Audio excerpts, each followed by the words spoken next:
ವೀಕ್ಷಕರೇ ನಮಸ್ಕಾರ. Coorg bus news ಪಂಚ್ನ ಈ ಎಪಿಸೋಡ್ಗೆ ನಿಮ್ಮೆಲ್ಲರಿಗೂ ಪ್ರೀತಿಯ ಸ್ವಾಗತ. ನಮ್ಮ ಇವತ್ತಿನ ಚರ್ಚೆಯಲ್ಲಿ ವಿಷಯ ವಿಶ್ಲೇಷಣೆಗೆ ಪ್ರತಿನಿಧಿ ಪತ್ರಿಕೆಯ ಮೈಸೂರು ಬ್ಯೂರೋ ಚೀಫ್ ಆದಂಥ ಹಿರಿಯ ಪತ್ರಕರ್ತರು ರಾಜಮಠ ರಮೇಶ್ ಗುಟ್ಟಪ್ಪರ್ ಇದ್ದಾರೆ. ಗುಟ್ಟಪ್ಪರ ಶೋಗೆ ಸ್ವಾಗತ.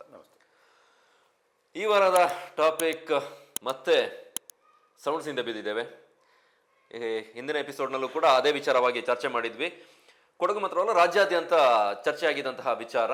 ಅದರಲ್ಲೂ ಹೆಚ್ಚಾಗಿ ಕೊಡಗು ಮತ್ತು ಈ ಕರಾವಳಿ ಬೆಲ್ಟ್ನಲ್ಲಿ ಈ ವಿಚಾರ ಹೆಚ್ಚು ಚರ್ಚೆಗೆ ಒಳಪಟ್ಟಿತ್ತು. ಗೌರಿ ಗಣೇಶ ಹಬ್ಬದ ಸಂದರ್ಭ ಅತಿಯಾದ ಶಬ್ದ ಬಳಕೆ, DJ ಬಳಕೆಗೆ ನಿರ್ಬಂಧ ಹೇರಿರುವಂಥದ್ದು ವಿಚಾರ. ಈ ವಿಚಾರ ಬಗ್ಗೆ ನಾವು ಈ ಹಿಂದಿನ ಆಯಾಮದಲ್ಲಿ ಬೇರೆ ವಿಚಾರಗಳನ್ನ ಚರ್ಚೆ ಮಾಡಿದ್ವಿ. ಪೊಲೀಸ್ ಇಲಾಖೆಯ ಆದೇಶ, ಸುತ್ತೋಲೆ, ಸರ್ಕಾರದ ಕ್ರಮ, ಯಾಕೆ ಬಳಸಬಾರ್ದು, ಬಳಸಿದರೆ ಏನು ಮಾಡ್ತೇವೆ ಅನ್ನೋದನ್ನ ಪೊಲೀಸ್ ಇಲಾಖೆ ಹೇಳಿತು. ಆ ವಿಚಾರದ ಕುರಿತಾಗಿ ಚರ್ಚೆ ಮಾಡಿದ್ವಿ. ಈ ಎಪಿಸೋಡ್ನಲ್ಲಿ ಈಗ ಆಲ್ರೆಡಿ ಗೌರಿ ಗಣೇಶ ಹಬ್ಬ ಶುರುವಾಗಿದೆ. 2-3 ದಿನದ ಕಾರ್ಯಕ್ರಮಗಳು ಕೂಡ ಮುಕ್ತಾಯ ಆಗಿದೆ. ಅಂದು ಕೊಟ್ಟಂತಹ ಆದೇಶ ಈಗ ಯಾವ ರೀತಿ ಆಗ್ತಾ ಇದೆ, ಪಾಲನೆ ಆಗಿದೆಯಾ ಅಥವಾ ಏನಾಗ್ತಾ ಇದೆ, ಆ ವಿಚಾರವಾಗಿ ಚರ್ಚೆ ಮಾಡ್ತೀವಿ. ಕುಟುಂಬ ನಾವು ನೋಡ್ತಾ ಇದ್ವಿ, ಈ ಹಿಂದೆ ಪೊಲೀಸ್ ಇಲಾಖೆ ಕೊಟ್ಟಂತಹ ಆದೇಶ, ಸುತ್ತೋಲೆ, ಅವ್ರು ಕೊಟ್ಟಂತಹ ಹೇಳಿಕೆಗಳು, ಅವ್ರು ಮಾಡಿದಂತಹ ಕಾರ್ಯಕ್ರಮಗಳು ಎಲ್ಲ ಕೂಡ ನೋಡಿದ್ವಿ. ಏನೋ ಅನಿಸಿತ್ತು, ಈ ಬಾರಿ ಏನೋ ದೊಡ್ಡ ಮಟ್ಟದ ಕ್ರಾಂತಿ ಮಾಡ್ತಾರೆ, ಏನೋ ಹೊಸ ರೀತಿಯಾದಂಥ ರೆವಲ್ಯೂಷನ್ ಅನ್ನು ಕೊಡಗು ಜಿಲ್ಲೆಯಲ್ಲಿ ಮಾಡ್ತಾರೆ ಅಂತ. ಯಾಕಂದ್ರೆ ಬೇರೆ ಜಿಲ್ಲೆಗಳಿಗಿಂತ ಕೊಡಗು ಜಿಲ್ಲೆಯಲ್ಲಿ ಹೆಚ್ಚು ಚರ್ಚೆಗೆ ಒಳಪಟ್ಟಂತಹ ವಿಚಾರ. ಆದರೆ 3 ದಿನ ಈ ಹಬ್ಬಾಚರಣೆ ನೋಡಿದ್ವಿ. ಮೊದಲ ದಿನವೇ ನೇರವಾಗಿ ಹೇಳೋದು ಅಂತ ಹೇಳಿದ್ರೆ, ಪೊಲೀಸ್ ಇಲಾಖೆಗೆ ದೊಡ್ಡ ಮಟ್ಟದ ಸೆಡ್ಡನ್ನ ಹಿಂದೂ ಸಂಘಟನೆಗಳು, ಗೌರಿ ಗಣೇಶೋತ್ಸವ ಸಮಿತಿಗಳು ಹೊಡೆದಿದೆ ಅಂತ ಹೇಳ್ಬೋದಾ? ಹೌದು, ನಾನು ಕಳೆದ ಬಾರಿ ಚರ್ಚೆ ಮಾಡುವ ಸಂದರ್ಭದಲ್ಲೇ ಹೇಳಿದೆ, ಎಲ್ಲ ವಿಚಾರಗಳನ್ನು ನಾವು ವಾಸ್ತವ ನೆಲೆಗಟ್ಟಲ್ಲಿ ಯೋಚನೆ ಮಾಡಬೇಕು.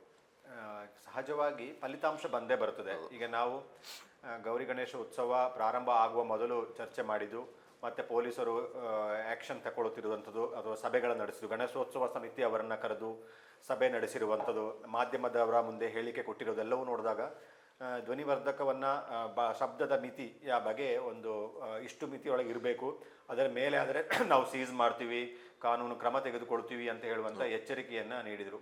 ಮಾಧ್ಯಮಗಳ ವರದಿಗಳನ್ನು, ಪೊಲೀಸ್ ಅಧಿಕಾರಿಗಳ ಸಭೆಯನ್ನು ಪಾರ್ಟಿಸಿಪೇಟ್ ಮಾಡಿದ ರೀತಿಯಲ್ಲಿ ಸಮಿತಿ ಸಭೆಗೆ ಹೋದ ಜನರ ಅಭಿಪ್ರಾಯಗಳನ್ನು ನೋಡಿದಾಗ ಸಹಜವಾಗಿ ಈ ಸಲ ಈ DJ ಬಳಕೆ ಸಾಧ್ಯನೇ ಇಲ್ಲ ಅಂತ ಹೇಳುವ ರೀತಿಯಲ್ಲಿ ಅಭಿಪ್ರಾಯ ಇತ್ತು. ಆದರೆ ವಾಸ್ತವ ಏನಾಗುತ್ತೆ ಅಂತ ಹೇಳುವ ಅರಿವು ನನಗೂ ಮೊದಲೇ ಇತ್ತು. ನಾನೇ ಅದಕ್ಕೆ ಹೇಳಿದೆ, ನೀವು ಈ ಬಳಕೆ ಮಾಡಿದ ಸಂದರ್ಭದಲ್ಲಿ ರೆಕಾರ್ಡಿಕಲ್ಲಿ ಮಾಡೋದಕ್ಕೆ ಅಷ್ಟೇ ಮಾಡ್ತಾರೆ, ನ್ಯಾಯಾಲಯಕ್ಕೆ ತಿಳಿಸುವ ವ್ಯಾಜ್ಯಕ್ಕೆ ಸಂಬಂಧಪಟ್ಟಾಗ ಏನು ಉತ್ತರ ಕೊಡಬೇಕಾಗಿದೆ ಅದಕ್ಕೆ ಬೇಕಾದ ದಾಖಲೆಯನ್ನು ಮಾಡುವಂಥ ಪ್ರಕ್ರಿಯೆ, ನಾವು ಕ್ರಮ ತೆಗೆದುಕೊಂಡಿದ್ದೀವಿ, ನಾವು ಕರ್ತವ್ಯ ನಿರ್ವಹಿಸಿದ್ದೀವಿ ಅಂತ ಹೇಳೋದು ತೋರಿಸೋಕ್ಕೆ ಮಾಡುವಂಥದ್ದು ಎಲ್ಲವೂ ಇರ್ತದೆ. ತೆರೆಮೆರೆಯಲ್ಲಿ ಬೇರೆ ಬೇರೆ ರಾಜಕೀಯ ನೇತಾರರು, ಜನಪ್ರತಿನಿಧಿಗಳು, ಪ್ರಭಾವಿಗಳು ಎಲ್ಲರೂ ಇಂಟರ್ಫಿಯರ್ ಆಗಿ ಅದು ಬಳಕೆಗೆ ಸಹಜವಾಗಿ ಆಗುತ್ತೆ. ಅದು ಅದೇ ರೀತಿ ಆಗಿದೆ. ಇದರಲ್ಲಿ ಏನು ನನಗೇನು ಅಚ್ಚರಿ ಇಲ್ಲ. ಆದರೆ ಇದರಲ್ಲಿ ಒಂದಿಷ್ಟು ನಾವು ಇದರ ಯೋಚನೆ ಮಾಡಿದಾಗ ಪೊಲೀಸ್ ಇಲಾಖೆಯವರು, ಅದರಲ್ಲೂ ಕೊಡಗು ಪೊಲೀಸರು ಅತ್ಯುತ್ತಮವಾದಂಥ ಕಾರ್ಯನಿರ್ವಹಣೆಯನ್ನು ಮಾಡಿದ್ದಾರೆ ಅಂತ ಹೇಳೋದನ್ನು, ಶ್ಲಾಘನೆಯನ್ನು ನಾವು ವ್ಯಕ್ತಪಡಿಸಲೇಬೇಕಾಗುತ್ತೆ. ಅದಕ್ಕೆ ಪೂರಕವಾಗಿ ಸ್ಪಂದಿಸಬೇಕಾದಂಥವರು ಸ್ಪಂದಿಸಲಿಲ್ಲ ಅಂತ ಹೇಳುವಂಥದ್ದು ಬಹಳ ವಿಷಾದನೀಯ. ನಿಜವಾಗಲೂ ಪೊಲೀಸರು ಒಂದು ಕೈ ಮೀರಿ ಅಥವಾ ತಮ್ಮ ವ್ಯಾಪ್ತಿಯ ಮೀರಿ ಕೆಲಸವನ್ನು ಮಾಡಿರುವುದನ್ನು ನಾವು ಗಮನಿಸಬಹುದು. ಪೊಲೀಸ್ ವರಿಷ್ಠಾಧಿಕಾರಿ ಇರ್ಬೋದು, DYSP ಇರ್ಬೋದು, ಸರ್ಕಲ್ ಇನ್ಸ್ಪೆಕ್ಟರ್ಗಳಿರ್ಬೋದು, ಇವರೆಲ್ಲ ಅವರುಗಳ ಮಟ್ಟದಲ್ಲಿ ಸಭೆ ನಡೆಸಿದ ಸಂದರ್ಭದಲ್ಲಿ ಉತ್ಸವ ಸಮಿತಿಯ ಪ್ರಮುಖರುಗಳಿಗೆ ಸ್ಪಷ್ಟವಾಗಿ ಹೇಳಿದ್ದಾರೆ, ಸಾಂಪ್ರದಾಯಿಕ ವಾಲಕಗಳನ್ನು ಬಳಸಿ, ಚಂಡೆ ಮೇಳವನ್ನು ಬಳಸಿ, ವಾದ್ಯಗಳನ್ನು ಬಳಸಿ, ಬೇರೆ ಬೇರೆ ಸಂಗೀತಕ್ಕೆ ಸಂಬಂಧಪಟ್ಟ ಬೇರೆ ಬೇರೆ ಪರಿಕರಗಳನ್ನು ಬಳಸ್ಕೊಂಡು ಉತ್ಸವವನ್ನು, ಗಣೇಶೋತ್ಸವವನ್ನು ಉತ್ಸವದ ರೀತಿಯಲ್ಲೇ ಮಾಡಿ, ನಿಮ್ಮ ಸಂಭ್ರಮಕ್ಕೆ ಯಾವುದೇ ರೀತಿಯ ಕುಂದು ಆಗದ ರೀತಿಯಲ್ಲಿ ಆಚರಿಸಿ ಅಂತ ಹೇಳುವುದನ್ನು ಹೇಳಿದರು. ಅದಕ್ಕೆ ಪೂರಕವಾಗಿ ಕೆಲವು ಗಣೇಶೋತ್ಸವ ಸಮಿತಿಯವರು ಅದಕ್ಕೆ ಪೂರಕವಾಗಿ ನಡೆದುಕೊಂಡಿರುವುದನ್ನು ನಾವು ನೋಡ್ಬೋದು. ಉಡತ್ಮಟ್ಟೆಯಲ್ಲಿ ನಡೆದಿರುವಂಥದ್ದಲ್ಲಿ ಸಾಂಪ್ರದಾಯಿಕವಾದಂಥ ನೃತ್ಯ ಮಾಡಿಕೊಂಡು, ಭಜನೆ ಮಾಡಿಕೊಂಡು ಅದು ಮೆರವಣಿಗೆ ಮಾಡಿರೋ ನೋಡ್ಬೋದು. ಕೆಲವು ಕಡೆಯಲ್ಲಿ ಕೊಡವ ಸಾಂಪ್ರದಾಯಿಕ ವಾಲಕಗಳನ್ನು ಬಳಸಿಕೊಂಡು ಉತ್ಸವ ಮೆರವಣಿಗೆ ನಡೆಸಿ ಸಂಭ್ರಮಿಸಿರುವುದನ್ನು ಸಹ ನಾವು ನೋಡ್ಬೋದು. ಒಂದಿಷ್ಟು ಬದಲಾವಣೆ ಸಹ ಆಗಿದೆ. ತೀರಾ ಬದಲಾವಣೆ ಆಗಿಲ್ಲ, ತೀವ್ರ ಸ್ಪಂದನೆ ಸಿಕ್ಕಿಲ್ಲ ಅಂತ ಹೇಳುವಂಥದ್ದು ಏನೂ ಇಲ್ಲ. ಅದರಲ್ಲಿ ಒಂದಿಷ್ಟು ಬದಲಾವಣೆಯೂ ಸಹ ಆಗಿದೆ. ಇದು ವ್ಯಾಪಕವಾಗಬೇಕಾಗುತ್ತೆ ಅಥವಾ ಪರಿಪೂರ್ಣ ಆಗಬೇಕಾದ್ರೆ ಇಡೀ ಎಲ್ಲ ವಲಯದವರು ಇದಕ್ಕೆ ಕೈ ಜೋಡಿಸಬೇಕಾಗುತ್ತೆ. ಪೊಲೀಸರು ಏನು ಕಾನೂನು ಭಾಗದಲ್ಲಿ ಏನು ಅಂಶಗಳಿದೆ ಅಂತ ಹೇಳೋದನ್ನು ತಿಳಿಸೋದ್ರೊಂದಿಗೆ ಆರೋಗ್ಯಕ್ಕೆ, ಬದುಕಿಗೆ ಏನು ತೊಂದರೆ ಆಗುತ್ತೆ ಅಂತ ಹೇಳೋದನ್ನು ಸಹ ಜಾಗೃತಿ ಮೂಡಿಸುವ ಕೆಲಸವನ್ನು ಮಾಡಿದರು. ವೈದ್ಯರುಗಳಿಂದ ಅದಕ್ಕೆ ಆಗುವಂಥ ತೊಂದರೆಗಳಿಗೆ ಸಂಬಂಧಪಟ್ಟ ಹಾಗೆ ವೈದ್ಯರುಗಳಿಂದಲೇ ಅವರು ಅಭಿಪ್ರಾಯವನ್ನು ತಿಳಿಸುವಂಥ ಕೆಲಸ ಮಾಡಿದರು. ಗಣ್ಯರಿಂದ ಆ ಸಂದೇಶವನ್ನು ಕೊಡಿಸುವ ಕೆಲಸ ಮಾಡಿದರು. ಇದು ನಿಜವಾಗಲೂ ಸಂಘ ಸಂಸ್ಥೆಗಳು, ಮಾಧ್ಯಮಗಳು ಅಥವಾ ಬೇರೆ ಬೇರೆ ಸಮಾಜಮುಖಿ ಚಿಂತನೆ ಮಾಡುವಂಥ ಸಮಾಜದಲ್ಲಿರುವ ಗಣ್ಯರುಗಳು ಮಾಡಬೇಕಾದ ಕೆಲಸವನ್ನು ಪೊಲೀಸ್ ಇಲಾಖೆ ಮಾಡಿದೆ. ಕಾನೂನು ಪರಿಪಾಲನೆ ಮಾಡುವ ಜವಾಬ್ದಾರಿಯ ಒಂದಿಗೆ ಅವರು ಈ ಕೆಲಸವನ್ನು ಮಾಡಿರೋದು ವಿಶೇಷ. ಆದರೆ ಇನ್ನೊಂದು ವಿಷಾದ ಅಂತ ಹೇಳಿದ್ರೆ ಅವರು ಕಾನೂನು ಪರಿಪಾಲನೆ ಮಾಡೋದಕ್ಕೆ ಅವರಿಗೆ ಅಡ್ಡಗಾಲ ಇರುವಂಥದ್ದು. ಅವರು ಜಾಗೃತಿ ಮೂಡಿಸುವ ಕೆಲಸ ಅವರದಲ್ಲ, ಆದರೆ ಅವ್ರು ಜಾಗೃತಿ ಮೂಡಿಸುವ ಕೆಲಸದಲ್ಲಿ ಸಕ್ಸಸ್ ಆಗಿದ್ದಾರೆ. ಒಂದಿಷ್ಟು ಚರ್ಚೆ ಆಗಿದೆ, ಹೌದು ಅಂತ ಹೇಳುವ ರೀತಿಯಲ್ಲಿ ಚರ್ಚೆ ಆಗಿದೆ, ಅದರಲ್ಲಿ ಅವರು ಸಕ್ಸಸ್ ಆಗಿದೆ. ಆದರೆ ನಿಯಮ ಪಾಲನೆ ಮಾಡೋದ್ರಲ್ಲಿ ಅವರಿಗೆ ತೆರೆಮರೆಯಲ್ಲಿರುವಂಥ ಅಡ್ಡಿ ಇನ್ನೂ ಮುಂದುವರೆದಿದೆ ಅಂತ ಹೇಳುವುದನ್ನು ಈ ಪ್ರಾರಂಭಿಕ ದಿನಗಳಲ್ಲಿ ಏನು ಅವರು ಸೀಸ್ ಮಾಡುವಂಥದ್ದಾಗಲಿ, ಧ್ವನಿವರ್ಧಕಗಳನ್ನು ಮುಟ್ಟುಗೋಲು ಹಾಕಿಕೊಳ್ಳೋದಾಗಲಿ, ಆ ಕಮಿಟಿಯವರ ಮೇಲೆ ಪ್ರಕರಣ ದಾಖಲಿಸಿ ಕಾನೂನು ಕ್ರಮ ತೆಗೆದುಕೊಳ್ಳುವ ಪ್ರಕ್ರಿಯೆಗಳನ್ನು ಏನು ಮಾಡಿದ್ದಾರೆ, ಬಹುಶಃ ಆ ಪ್ರಕ್ರಿಯೆಗಳಿಗೆ ಅವರು ಮುಂದಾದ ರೀತಿಯಲ್ಲಿ ಕಾಣ್ತಾ ಇಲ್ಲ. ಇನ್ನೂ ಅವರಿಗೆ ತೆರೆಮರೆಯಲ್ಲಿ ಅವರನ್ನು ನಿಯಂತ್ರಿಸುವ ವ್ಯವಸ್ಥೆಗಳು ಇನ್ನೂ ಮುಂದುವರೆದಿದೆ, ಅವರಿಗೆ ಗೊಂದಲ ಇರುವುದನ್ನು ಅದು ನಿರೂಪಿಸುತ್ತೆ. ನೀವು ಹೇಳಿದಾಗೆ ಒಂದು ರೀತಿಯಲ್ಲಿ ಈ ಕಾನೂನಿನ ಚಾಟಿಯಿಂದ ಪಾರಾಗೋದಕ್ಕೆ ಏನು ಬೇಕೋ ಆ ವ್ಯವಸ್ಥೆಗಳನ್ನ ಮಾಡ್ಕೊಳ್ತಾ ಇದ್ದಾರೆ. ಲೀಗಲ್ ಆಗಿ ಕೋರ್ಟ್ ಏನಾದ್ರು ಕೇಳಿದ್ರೆ ಈ ರೀತಿ ಡಿಜೆ ಬಳಸಿದ್ದಾರೆ, ನೀವೇನು ಮಾಡಿದ್ರಿ ಅನ್ನೋದು ಕೇಳಿದಾಗ ಕೊಡೋದಕ್ಕೆ ಇಷ್ಟು ಫೈನ್ ಹಾಕಿದ್ದೀವಿ ಅಂತ, ಎಷ್ಟು 500,000 ರೂಪಾಯಿ ಫೈನ್ ಹಾಕಿ ಕಳಿಸ್ತಾರೆ. ಅದ್ರ ಆಚೆಗೆ ಇಷ್ಟೆಲ್ಲ ಮಾಡಿದ ನಂತರದಲ್ಲಿ ಔಟ್ಪುಟ್ ಏನು ಬಂತು ಅಂತ ಯೋಚನೆ ಮಾಡಿದಾಗ ಪೊಲೀಸ್ ಇಲಾಖೆಯ ಒಂದು ಆತ್ಮಸ್ಥೈರ್ಯಕ್ಕೂ ಕೂಡ ಒಂದು ಸವಾಲಾಗಿ ಕಾಡುತ್ತಾ ಅಂತ ನನಗನ್ಸೋದು. ಖಂಡಿತವಾಗಲು ನಾವು ಕೊಡಗು ಪೊಲೀಸರು ಇತ್ತೀಚಿನ ಕಾರ್ಯಾಚರಣೆಗಳಲ್ಲಿ ಗಮನಿಸಿದಾಗ ಹಲವಾರು ಕೃತ್ಯಗಳಲ್ಲಿ ಪಾಲ್ಗೊಂಡ ಆರೋಪಿಗಳನ್ನು ಬಹಳ ಬುದ್ಧಿವಂತಿಕೆಯನ್ನು ಬಳಸಿ, ಬಹಳ ಪರಿಶ್ರಮ ವಹಿಸಿ, ಬಹಳ ಮುತುವರ್ಜಿಯಿಂದ ಕಾರ್ಯನಿರ್ವಹಿಸಿ ಕೊಡಗು ಪೊಲೀಸರಿಗೆ ಅಥವಾ ರಾಜ್ಯದಲ್ಲಿ ಹೆಸರು ಬರುವ ರೀತಿಯಲ್ಲಿ ಕಾರ್ಯನಿರ್ವಹಿಸ್ತಿರುವುದನ್ನು ನಾವು ಗಮನಿಸಬಹುದು. ಪೊಲೀಸ್ ವಸತಿ ಗೃಹದಲ್ಲಿ ಕಳ್ಳತನ ಮಾಡಿದಂಥ ಉತ್ತರ ಭಾರತದ ಕಳ್ಳರನ್ನ ಬಹಳ ಬೆನ್ನು ಹತ್ತಿ, ಬಹಳ ಸಿನಿಮೆಯ ರೀತಿಯಲ್ಲಿ, ಬಹಳ ಬುದ್ಧಿವಂತಿಕೆ, ಸುಲಭ ಕೆಲಸ ಆಗಿಲ್ಲ, ಅತ್ಯಂತ ಸವಾಲು. ಯಾವುದೋ ನಾರ್ತ್ ಇಂಡಿಯಾದವರು ಬಂದು ಇಲ್ಲಿ ಕಳ್ಳತನ ಮಾಡಿ ಅವ್ರನ್ನ ಬೆನ್ನು ಹತ್ತಿ CC ಕ್ಯಾಮರಾನ ಫುಟೇಜ್ ನೋಡಿಕೊಂಡು ಅವರ ಊರಲ್ಲಿ ಪತ್ತೆ ಹಚ್ಚಿ ನಿಜವಾಗ್ಲೂ ದೊಡ್ಡ ಕೆಲಸ. ಅದರೊಂದಿಗೆ ಈಗ ಇತ್ತೀಚೆಗೆ ಗೋಣಿಕೊಪ್ಪದಲ್ಲಿ ಒಂದು ಮೊಬೈಲ್ ಶಾಪಲ್ಲಿ ಕಳ್ಳತನ ಆಗಿದ ಉತ್ತರ ಭಾರತ ಕಾರ್ಮಿಕರನ್ನ ಬಹಳ ಶೀಘ್ರಗತಿಯಲ್ಲಿ ಬಂಧಿಸುವುದರಲ್ಲಿ ಸಕ್ಸಸ್ ಆಗಿದ್ದಾರೆ. ಹಾಗೆ ಯೋಚನೆ ಮಾಡಿದ್ರೆ ಎಲ್ಲರೂ ಹೇಳುವ ರೀತಿಯಲ್ಲಿ ಪೊಲೀಸರಿಗೆ ಮುಕ್ತವಾಗಿ ಕೆಲಸ ಮಾಡಕ್ಕೆ ಬಿಟ್ರೆ ಅವರು ಎಂಥ ಕಳ್ಳರನ್ನು ಬಂಧಿಸ್ತಾರೆ, ಯಾವ ಕಾನೂನು ಕ್ರಮ ತೆಗೆದುಕೊಳ್ಳೋದಕ್ಕೂ ಅವರು ಸಾಮರ್ಥ್ಯವನ್ನು ಹೊಂದಿರುವಂಥವ್ರು, ಆ ಶಕ್ತಿ ಅವರಲ್ಲಿ ಇದೆ. ಆದರೆ ಅದನ್ನು ನಿಯಂತ್ರಿಸುವಂಥ ವ್ಯವಸ್ಥೆಗಳಲ್ಲಿ ಬಹಳ ಅಪಾಯಕಾರಿ ಆಗಿರುವಂಥದ್ದು. ನಾವು ಈ ಡಿಜೆಗೆ ಸಂಬಂಧಪಟ್ಟ ಹಾಗೆಯೇ ಯೋಚನೆ ಮಾಡಬೇಕಾದ್ರೆ ಪೊಲೀಸರು ಏನು ಕ್ರಮ ತೆಗೆದು ಇನ್ನೂ ಸಹ ಇದೆ. ಈಗ ನೋಡಿ, ಸೆಪ್ಟೆಂಬರ್ 6ರಂದು ಸಾಮೂಹಿಕವಾಗಿ ಗಣೇಶ ಮೂರ್ತಿಗಳ ವಿಸರ್ಜನೋತ್ಸವ ನಡೆಯುತ್ತಿರುವಂಥದ್ದು ವಿರಾಜಪೇಟೆ. ಮಡಿಕೇರಿ ದಸರಾದ ರೀತಿಯಲ್ಲಿ ಅಥವಾ ಮೈಸೂರಿನ ದಸರಾದ ರೀತಿಯಲ್ಲಿ ಆ ಪಟ್ಟಣದಲ್ಲಿ ದೊಡ್ಡ ರೀತಿಯಲ್ಲಿ ಗಣೇಶೋತ್ಸವ ನಡೀತದೆ, ವಿಸರ್ಜನೋತ್ಸವ ನಡೀತದೆ. 3 ಶತಮಾನಗಳ ಇತಿಹಾಸವನ್ನು ಹೊಂದಿರುವಂಥದ್ದು. 1792ರಲ್ಲಿ ಅಲ್ಲಿ ಗಣೇಶೋತ್ಸವ ಪ್ರಾರಂಭ ಆಗಿರುವಂಥದ್ದು. ಆ ಒಂದು ಮಂಟಪದಿಂದ ಪ್ರಾರಂಭವಾದದ್ದು ಇವತ್ತು 22 ಮಂಟಪಗಳು ಅಥವಾ 22 ಉತ್ಸವ ಮೂರ್ತಿಗಳ ಮೆರವಣಿಗೆಯೊಂದಿಗೆ ಇವತ್ತು ವಿಸರ್ಜನೋತ್ಸವ ನಡೀತದೆ. ಬೆಳಿಗ್ಗೆ ಮುಂಜಾನೆ ನಡೀತದೆ. ನೀವು ಕಾನೂನನ್ನು ಪಾಲನೆ ಮಾಡಕ್ಕೆ ಹೋದರೆ ಅಲ್ಲಿ ಗಣೇಶೋತ್ಸವೇ ನಡೆಸೋಕ್ಕೆ ಸಾಧ್ಯ ಆಗಲ್ಲ. ನಾವು ಯೋಚನೆ ಮಾಡಬೇಕಾಗುತ್ತೆ, ಪ್ರಾಕ್ಟಿಕಲ್ ಆಗಿ ಯೋಚನೆ ಮಾಡಬೇಕಾಗುತ್ತೆ. 10 ಗಂಟೆಯವರೆಗೆ ಧ್ವನಿವರ್ಧಕದ 10 ಗಂಟೆಯ ಮೇಲೆ ಧ್ವನಿವರ್ಧಕ ಬಳಸಬಾರದು ಅಂತ ಹೇಳೋದು ಕಾನೂನು ಭಾಗದೊಳಗಿದೆ.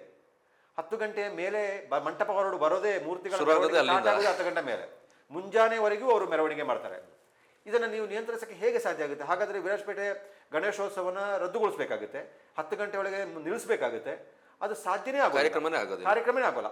ಹಾಗಾದ್ರೆ ಅದನ್ನ ಏನು ನಗೆಪಟ್ಲೆ ಗಿಡ ಆಗ್ತೀವಿ ನಾವು, ಏನೇ ಮಾತಾಡಿದ್ರು ಅಲ್ಲಿ ಪ್ರಶ್ನೆ ಅಲ್ಲಿಗೆ ಬರುತ್ತೆ, ಯಾರಾದ್ರೂ ಪ್ರಶ್ನೆ ಮಾಡ್ತಾರೆ. ಆವಾಗ ಏನಾಗ್ತದೆ, ಉತ್ತರ ಕೊಡೋಕ್ಕೆ ಸಾಧ್ಯ ಆಗೋದಿಲ್ಲ. ಅಲ್ಲಿ ಧ್ವನಿವರ್ಧಕ ಬಳಕೆ ಮಾಡೋದು ಒಂದಿಗೆ ಈ ಸೌಂಡ್ಗಳನ್ನು ಸಂಬಂಧಪಟ್ಟದ್ದು ಬಳಕೆ ಜಾಸ್ತಿ ಆಗುತ್ತೆ, 2 ಥರದ ಪ್ರಶ್ನೆ ಬರ್ತದೆ.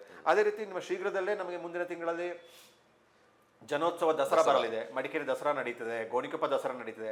ಸೇಮ್ ವಿಜಯದಶಮಿ ಎಂದು ರಾತ್ರಿ ನಡೆಯುವಂತ ದಶಮಂಟಪಗಳ ಶೋಭಾಯಾತ್ರೆ ಸಹ ನಡೆಯುತ್ತೆ. ರಾತ್ರಿ 11 ಗಂಟೆಯಲ್ಲಿ ಶೋ ಪ್ರಾರಂಭ ಆಗುವಂಥದ್ದು. ಅಲ್ಲಿ ಡಿಜೆ ಬಳಕೆ ಮಾಡುವಂಥದ್ದು ಇರ್ಬೋದು, ಅಥವಾ ಸಿಡಿಮದ್ದು ಪ್ರದರ್ಶನ ಮಾಡುವಂಥದ್ದು ಇರ್ಬೋದು, ಧ್ವನಿವರ್ಧಕದ ಬಳಕೆ ಎಲ್ಲವೂ ಇದೆ. ಅದರ ಆಚೆಗೆ ಸರ್ಕಾರದಿಂದ ನಡೆಯುವ ಅಧಿಕೃತ ಸಾಂಸ್ಕೃತಿಕ ಸಂಜೆ ರಾತ್ರಿಯ ಕಾರ್ಯಕ್ರಮಗಳು ನಡೆಯೋದು ಕೂಡ ರಾತ್ರಿ 10 ಗಂಟೆ ನಂತರ. ಹೌದು, ಗಾಂಧಿ ಮೈದಾನದಲ್ಲಿ ಕಾರ್ಯಕ್ರಮ ನಡೆಯುವಂಥದ್ದು ಸಹ 12 ಗಂಟೆ 2 ಗಂಟೆ ಯುವ ದಸರಲ್ಲಿ 2 ಗಂಟೆವರೆಗೆ ನಡೀತದೆ. ಈ ಲಿಮಿಟೇಷನ್ ಅವರಿಗೆ ಮಾಡಲಿಕ್ಕೆ ಸಾಧ್ಯನೇ ಇಲ್ಲ. ಅದರಲ್ಲಿ ಕೆಲವು ಸಲ ಇರುಸುಮುರುಸಾಗುವಂತ ಉನ್ನತಾಧಿಕಾರಿ, ಪೊಲೀಸ್ ವರಿಷ್ಠಾಧಿಕಾರಿ, DC ಅಥವಾ ಕಮಿಷನರ್ ಅವರು ಇರಬೇಕಾಗುತ್ತೆ, ಇರೋದಿಲ್ಲ, ಪಾಪ ಬರಕ್ಕಾಗಲ್ಲ.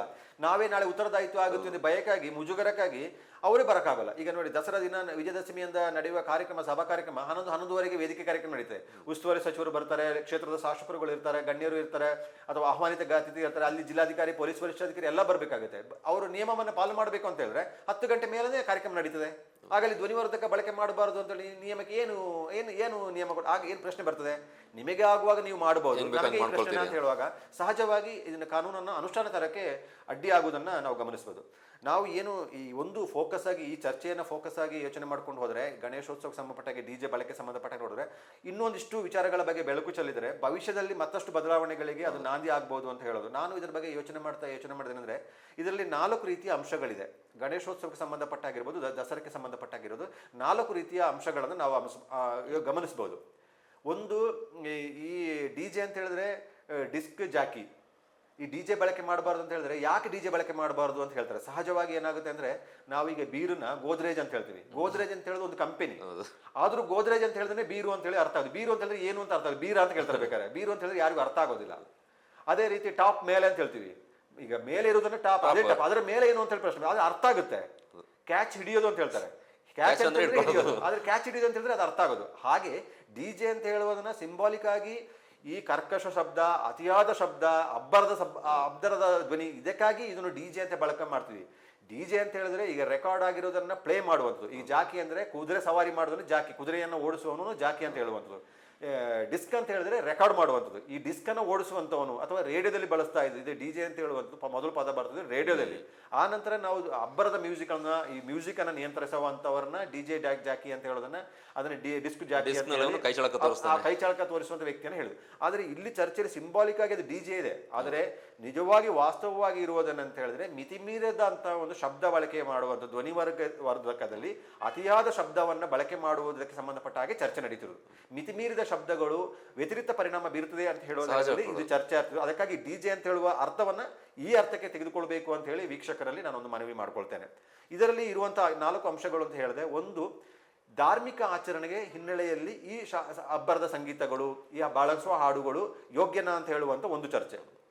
ಇನ್ನೊಂದು, ಕಾನೂನು ಭಾಗದ ಒಳಗೆ ಇದರಲ್ಲಿ ಅವಕಾಶ ಇದೆಯಾ ಇಲ್ವಾ ಅಂತ ಹೇಳುವಂಥದ್ದು ಇನ್ನೊಂದು ಭಾಗ. ಇನ್ನೊಂದು, ಸಂಘಟನಾತ್ಮಕವಾಗಿ ಅವರು ಈ ಕಾರ್ಯಕ್ರಮಗಳನ್ನು ಏಕಾಗಿ ಬಳಸ್ತಾರೆ ಅಂತ ಹೇಳುವುದನ್ನು, ಇದನ್ನು ಏಕೆ ಬಳಸ್ಕೊಂಡು ಈ ಕಾರ್ಯಕ್ರಮ ಜನ ಸೇರಿಸುವುದಕ್ಕೆ ಇದನ್ನು ಏಕೆ ಇಲ್ಲಿ ಇದನ್ನು ಬಳಸ್ತಾರೆ ಅಂತ ಹೇಳುವುದನ್ನು ಇರುವಂಥದ್ದು. ಅದರೊಂದಿಗೆ ಬೇರೆ ಬೇರೆ ವಿಚಾರಗಳು ಸಹ ಇದರೊಳಗೆ ತಳಕು ಸೇರ್ಕೊಂಡಿರುವಂಥದ್ದು. ನಾವು ಧಾರ್ಮಿಕ ನೆಲೆಗಟ್ಟಲ್ಲಿ ಇದನ್ನು ಯೋಚನೆ ಮಾಡೋಕ್ಕೆ ಹೋದರೆ ಸಹಜವಾಗಿ ಚರ್ಚೆ ಮಾಡುವಾಗ ಏನಾಗುತ್ತೆ ಅಂದರೆ, ಈ ಗೌರಿ ಗಣೇಶ ಉತ್ಸವ ಸಂದರ್ಭದಲ್ಲಿ ಅಬ್ಬರದ ಸಂಗೀತ ಇಟ್ಟುಕೊಂಡು ಪಾನಮತ್ತರಾಗಿ ಈ ಸುಮ್ಮನೆ ಕುಣಿತಾರೆ. ಅವರು ಧಾರ್ಮಿಕ ನೆಲೆಗಟ್ಟಲ್ಲಿ ಅದನ್ನು ಯೋಚನೆ ಮಾಡೋದಿಲ್ಲ. ಆ ಹಾಡಿಗೂ ನೃತ್ಯಕ್ಕೂ ಸಂಬಂಧ ಇರೋದಿಲ್ಲ.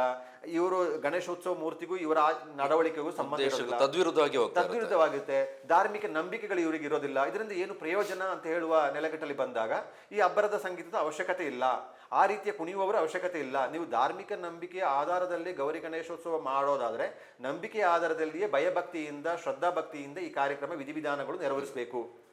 ಆದರೆ ಜನರನ್ನ ಸೇರಿಸಬೇಕು ಅಂತ ಹೇಳಿ ಉದ್ದೇಶ ಬಂದಾಗ ಸಹಜವಾಗಿ ಅವರು ಏನು ಬಯಸ್ತಾರೆ ಅದನ್ನು ಕೊಡಬೇಕಾದಂಥ ಅನಿವಾರ್ಯತೆ ಬರುತ್ತೆ. ಇಲ್ಲಿ ನೀವು ಜನರನ್ನು ಸೇರಿಸೋದಿಲ್ಲ, ಧಾರ್ಮಿಕ ನೆಲೆಗಟ್ಟಲ್ಲಿ ಊರಿನವರೆಲ್ಲ ಸೇರಿ ಶ್ರದ್ಧಾಭಕ್ತಿಯಿಂದ ಈ ಒಂದು ಕಾರ್ಯಕ್ರಮವನ್ನು ನೆರವೇರಿಸ್ತೀವಿ ಅಂತ ಹೇಳಿದಾಗ ಯಾವ ಈ ಅಬ್ಬರದ ಸಂಗೀತದ ಅವಶ್ಯಕತೆನೇ ಬರೋದಿಲ್ಲ. ಸಾಂಪ್ರದಾಯಿಕವಾಗಿಯೇ ಶ್ರದ್ಧಾಭಕ್ತಿಯಿಂದ ಭಯಭಕ್ತಿಯಿಂದ ಈ ಕಾರ್ಯಕ್ರಮವನ್ನು ನೆರವೇರಿಸಬಹುದು. ಈ ಕಾರ್ಯಕ್ರಮದ ಬಗ್ಗೆ ನೀವು ಆವಾಗ ಅದ್ರ ಬಗ್ಗೆ ನೀವು ಜಾಗೃತಿಯನ್ನು ಮೂಡಿಸಬೇಕಾಗುತ್ತೆ. ಅದು ಯಾರು ಮಾಡಬೇಕಾಗುತ್ತೆ? ಅದು ಪೊಲೀಸರ ಕೆಲಸ ಅಲ್ಲ. ಧಾರ್ಮಿಕ ಹಿನ್ನೆಲೆಯನ್ನ ಯೋಚನೆ ಮಾಡುವವರು, ಭಯಭಕ್ತಿಯನ್ನು ನಡೆಸಬೇಕು ಅಂತ ಹೇಳಿ ಆಶ್ರಯವನ್ನು ಹೊಂದಿರುವವರು, ನೀವು ಆಚರಣೆಯನ್ನು ಅದಕ್ಕೆ ಪೂರಕವಾಗಿ ನೀವು ಅದನ್ನು ಮಾಡಿದಾಗಷ್ಟೇ ನಿಮಗೆ ಅದನ್ನು ಮಾಡೋಕ್ಕೆ ಸಾಧ್ಯ ಆಗುತ್ತೆ. ಅದನ್ನು ಯಾರು ಮಾಡಬೇಕಾಗುತ್ತೆ? ಆ ಊರಿನಲ್ಲಿ ಗಣೇಶ ಉತ್ಸವ ಮೂರ್ತಿಯನ್ನು ಕೂರಿಸುವವರಿಗೆ ಅದರ ಜವಾಬ್ದಾರಿ ಇದೆ. ನಾನು ಈ ಉತ್ಸವ ಮೂರ್ತಿಯನ್ನು ಯಾಕೆ ಪ್ರತಿಷ್ಠಾಪನೆಯನ್ನು ಮಾಡ್ತಾ ಇದ್ದೀನಿ, ಅದರಲ್ಲಿ ಇಟ್ಟು ಪೂಜೆ ಪುನಸ್ಕಾರವನ್ನ ಬೇರೆ ಬೇರೆ ಕಾರ್ಯಕ್ರಮವನ್ನು ಯಾವ ನೆಲೆಗಟ್ಟಲ್ಲಿ ಏನಕ್ಕಾಗಿ ಮಾಡ್ತಿದ್ದೀವಿ ಅಂತ ಹೇಳುವಂಥ ಸ್ಪಷ್ಟ ಅರಿವು ಅವರಿಗಿದ್ರೆ ಯಾವ ಸಮಸ್ಯೆ ಬರೋದಿಲ್ಲ. ನನಗೆ ಅನಿಸ್ಬೇಕು, ಅವರಿಗೆ ಅನಿಸ್ಬೇಕು, ಅವರಿಗೆ ಮೂಲ ಉದ್ದೇಶ ಅರ್ಥ ಆಗಬೇಕು, ಅಥವಾ ಅವರಿಗೆ ಪಾಠ ಮಾಡಬೇಕು. ಗಣೇಶ ಮೂರ್ತಿಯನ್ನು ಉತ್ಸವ ಮಾಡೋದು ಯಾಕೆ ಮಾಡ್ತೀವಿ? ನಮಗೆ ಊರಿನ ಜನರನ್ನ ಸಂಘಟನೆ ಮಾಡೋದಕ್ಕೆ, ಧಾರ್ಮಿಕ ಭಾವನೆಗಳನ್ನ ಮೂಡಿಸೋದಕ್ಕೆ, ಅವರು ಒಳ್ಳೆ ರೀತಿಯಲ್ಲಿ ನಡೀಲಿ ಅಂತ ಹೇಳುವ ರೀತಿಯಲ್ಲಿ ಮಾಡೋದಕ್ಕೆ, ಆಗ ಎಲ್ಲ ಕಾರ್ಯಚಟುವಟಿಕೆಗಳು ಅದಕ್ಕೆ ಪೂರಕವಾಗಿಯೇ ನಡಿಬೇಕಾಗುತ್ತೆ. ಜನರನ್ನ ಸಂಘಟನೆ ಮಾಡೋದಕ್ಕೆ ಒಳ್ಳೆ ಸ್ಪರ್ಧೆಗಳನ್ನ ಮಾಡಬಹುದು. ಸಾಂಪ್ರದಾಯಿಕ ನೃತ್ಯ ಸ್ಪರ್ಧೆ ಮಾಡ್ಬೋದು, ಗಾಯನ ಸ್ಪರ್ಧೆ ಮಾಡ್ಬೋದು, ಪ್ರಬಂಧ ಸ್ಪರ್ಧೆ ಮಾಡ್ಬೋದು, ನೃತ್ಯ ಸ್ಪರ್ಧೆ ಮಾಡ್ಬೋದು, ಆಟೋಟ ಸ್ಪರ್ಧೆ, ಕ್ರೀಡಾ ಸ್ಪರ್ಧೆಗಳನ್ನ ಮಾಡ್ಬೋದು. ಬೇರೆ ಬೇರೆ ಸ್ಪರ್ಧೆ ಮಾಡೋದ್ರ ಮೂಲಕ ಆ ಜನರು ಗಣೇಶೋತ್ಸವದ ಹೆಸರಿನಲ್ಲಿ ಒಂದು ಸಂಘಟನೆ ಮಾಡುವಂತಹ ಸೇರುವಂತ ಕೆಲಸಗಳನ್ನ ಮಾಡಬಹುದು. ಅದರೊಂದಿಗೆ ಧಾರ್ಮಿಕ ಹಿನ್ನೆಲೆಯ ಬಗ್ಗೆ ಪ್ರವಚನಗಳನ್ನು ಏರ್ಪಡಿಸುವಂತಹ, ಧಾರ್ಮಿಕ ಭಾವನೆಗಳನ್ನ ಉದ್ದೀಪನೆ ಮಾಡುವ ರೀತಿಯಲ್ಲಿ ಒಳ್ಳೆ ವಿಚಾರವಂತರಗಳಿಂದ ಮಾತನಾಡಿಸುವ ಕೆಲಸಗಳನ್ನ ನಾವು ಮಾಡಿಸಬಹುದು. ಆ ಕೆಲಸಗಳನ್ನ ಸ್ಥಳೀಯವಾಗಿ ಮಾಡಬೇಕಾದ್ರೆ ಅದರಲ್ಲಿ ಬಹುತೇಕ ಎಲ್ಲರೂ ವಿಫಲರಾಗಿದ್ದಾರೆ.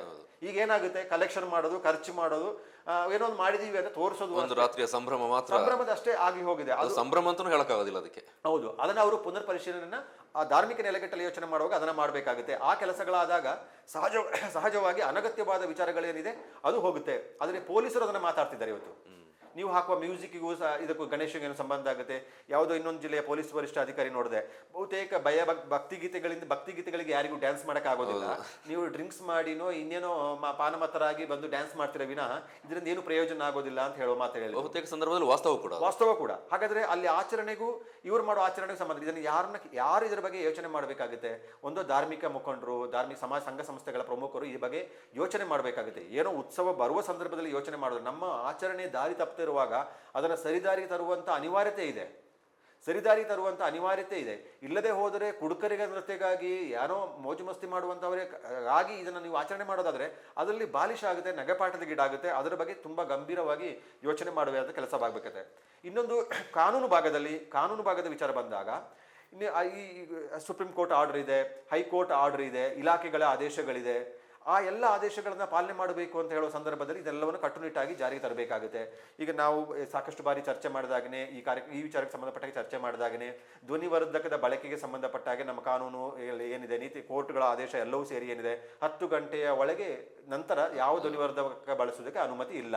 ವಿಶೇಷ ಸಂದರ್ಭಗಳನ್ನು ಹೊರತುಪಡಿಸಿದಂತೆ ಯಾವುದೇ ಕಾರ್ಯಕ್ರಮಗಳಿಗೆ 1 ಗಂಟೆ ಎಕ್ಸೆಸ್ ಕೊಡುವಂತ ಒಂದು ಏನೋ ಅವಕಾಶ ಲಿಬರಲ್ ಆಗಿ ಒಂದು 11 ಗಂಟೆ ಏನೋ ಅದು ಪೂರ ಅನುಮತಿ ಪಡ್ಕೊಂಡು ಮಾಡ್ಕೊಳ್ಳಬಹುದು ಅಂತ ಇದೆ. ಬಹುತೇಕ 10 ಗಂಟೆ ಒಳಗೆ ಎಲ್ಲವನ್ನು ನಿಲ್ಲಿಸಬೇಕು ಅಂತ ಹೇಳೋದು ಇದೆ. ಬಹುತೇಕ ಕಾರ್ಯಕ್ರಮ, ಉತ್ಸವಗಳು, ಬೇರೆ ಬೇರೆ ಸಂದರ್ಭದಲ್ಲಿ ಈ 10 ಗಂಟೆ ಮೇಲೆ ಬಳಕೆ ಆಗ್ತಾನೆ ಇದೆ. ಇವತ್ತು ರೆಸಾರ್ಟ್ಗಳಲ್ಲಿ ನಡೆಯುವಂಥ ಆಕ್ಟಿವಿಟೀಸ್ ಅಲ್ಲಿ, ಮದುವೆ ಮಂಟಪಗಳಲ್ಲಿ ನಡೆಯುವ ಕಾರ್ಯಕ್ರಮಗಳಿರ್ಬೋದು, ಬೇರೆ ಬೇರೆ ಸಭಾ ಸಮಾರಂಭಗಳಿರ್ಬೋದು, ರಾತ್ರಿ ನಡೆಯುವಂಥ ಉತ್ಸವಗಳಿರ್ಬೋದು, ಯಕ್ಷಗಾನ ಕಾರ್ಯಕ್ರಮ ಇರ್ಬೋದು, ದಸರಾ ಇರ್ಬೋದು, ಗೌರಿ ಗಣೇಶೋತ್ಸವ ಇರ್ಬೋದು, ಹಲವಾರು ಕಾರ್ಯಕ್ರಮಗಳು 10 ಗಂಟೆ ಮೇಲೆ ನಡೀತದೆ. ಈಗ ನೀವು 10 ಗಂಟೆ ಮೇಲೆ ಮಾಡಬಾರ್ದು ಅಂತ ಹೇಳಿದ್ರೆ ರಾತ್ರೋರಾತ್ರಿ ಇಡೀ ರಾತ್ರಿ ನಡೀತಿದ್ದ ಯಕ್ಷಗಾನಗಳಿಗೆ ಅಡ್ಡಿ ಆಗುತ್ತೆ. ನಾಟಕ ಬಹುತೇಕ ಹೋಗಿದೆ, ಆದ್ರೂ ನಾಟಕಗಳು ನಡೆಯುವಂತ ಪ್ರದರ್ಶನಗಳಿಗೆ ನಡೀತಾ ಇದೆ. ಅದರ ಬಗ್ಗೆ ಬಳಕೆ ಆಗೋದಿಲ್ಲ. ಹಾಗಾದ್ರೆ ಯೋಚನೆ ಮಾಡಬೇಕಾಗುತ್ತೆ. ಕೋರ್ಟಿಗೆ ಏನಕ್ಕೆಲ್ಲ ವಿನಾಯಿತಿ ಕೊಡಬಹುದು ಅಂತ ಹೇಳಿದ್ರೆ ಯೋಚನೆ ಮಾಡಬೇಕಾಗುತ್ತೆ. ವಾರ್ಷಿಕವಾಗಿ ನಡೆಯುವಂತ ಉತ್ಸವಗಳಿಗೆ ನಿಮಗೆ ವಿನಾಯಿತಿ ಕೊಡಕ್ಕೆ ಸಾಧ್ಯ ಆಗುತ್ತಾ? ಅದರ ಬಗ್ಗೆ ಯೋಚನೆ ಮಾಡಬೇಕಾಗುತ್ತೆ. ಯಕ್ಷಗಾನಗಳಂತ ಹಲವಾರು ವರ್ಷಗಳಿಂದ ನಡೀತಾ ಬಂದಿರುವಂತಹ ಆಚರಣೆಗೆ ಪೂರಕವಾಗಿ ಬೆಂಬಲ ನೀಡುವುದಕ್ಕೆ ಅದಕ್ಕೆ ಒಂದು ಮುಕ್ತ ಅವಕಾಶ ಕೊಡ್ಬೋದಾ? ಅಥವಾ ಯಾವುದೋ ಮದುವೆ ಸಮಾರಂಭಗಳಲ್ಲಿ ಅವಕಾಶ ಕೊಡ್ಬೋದಾ?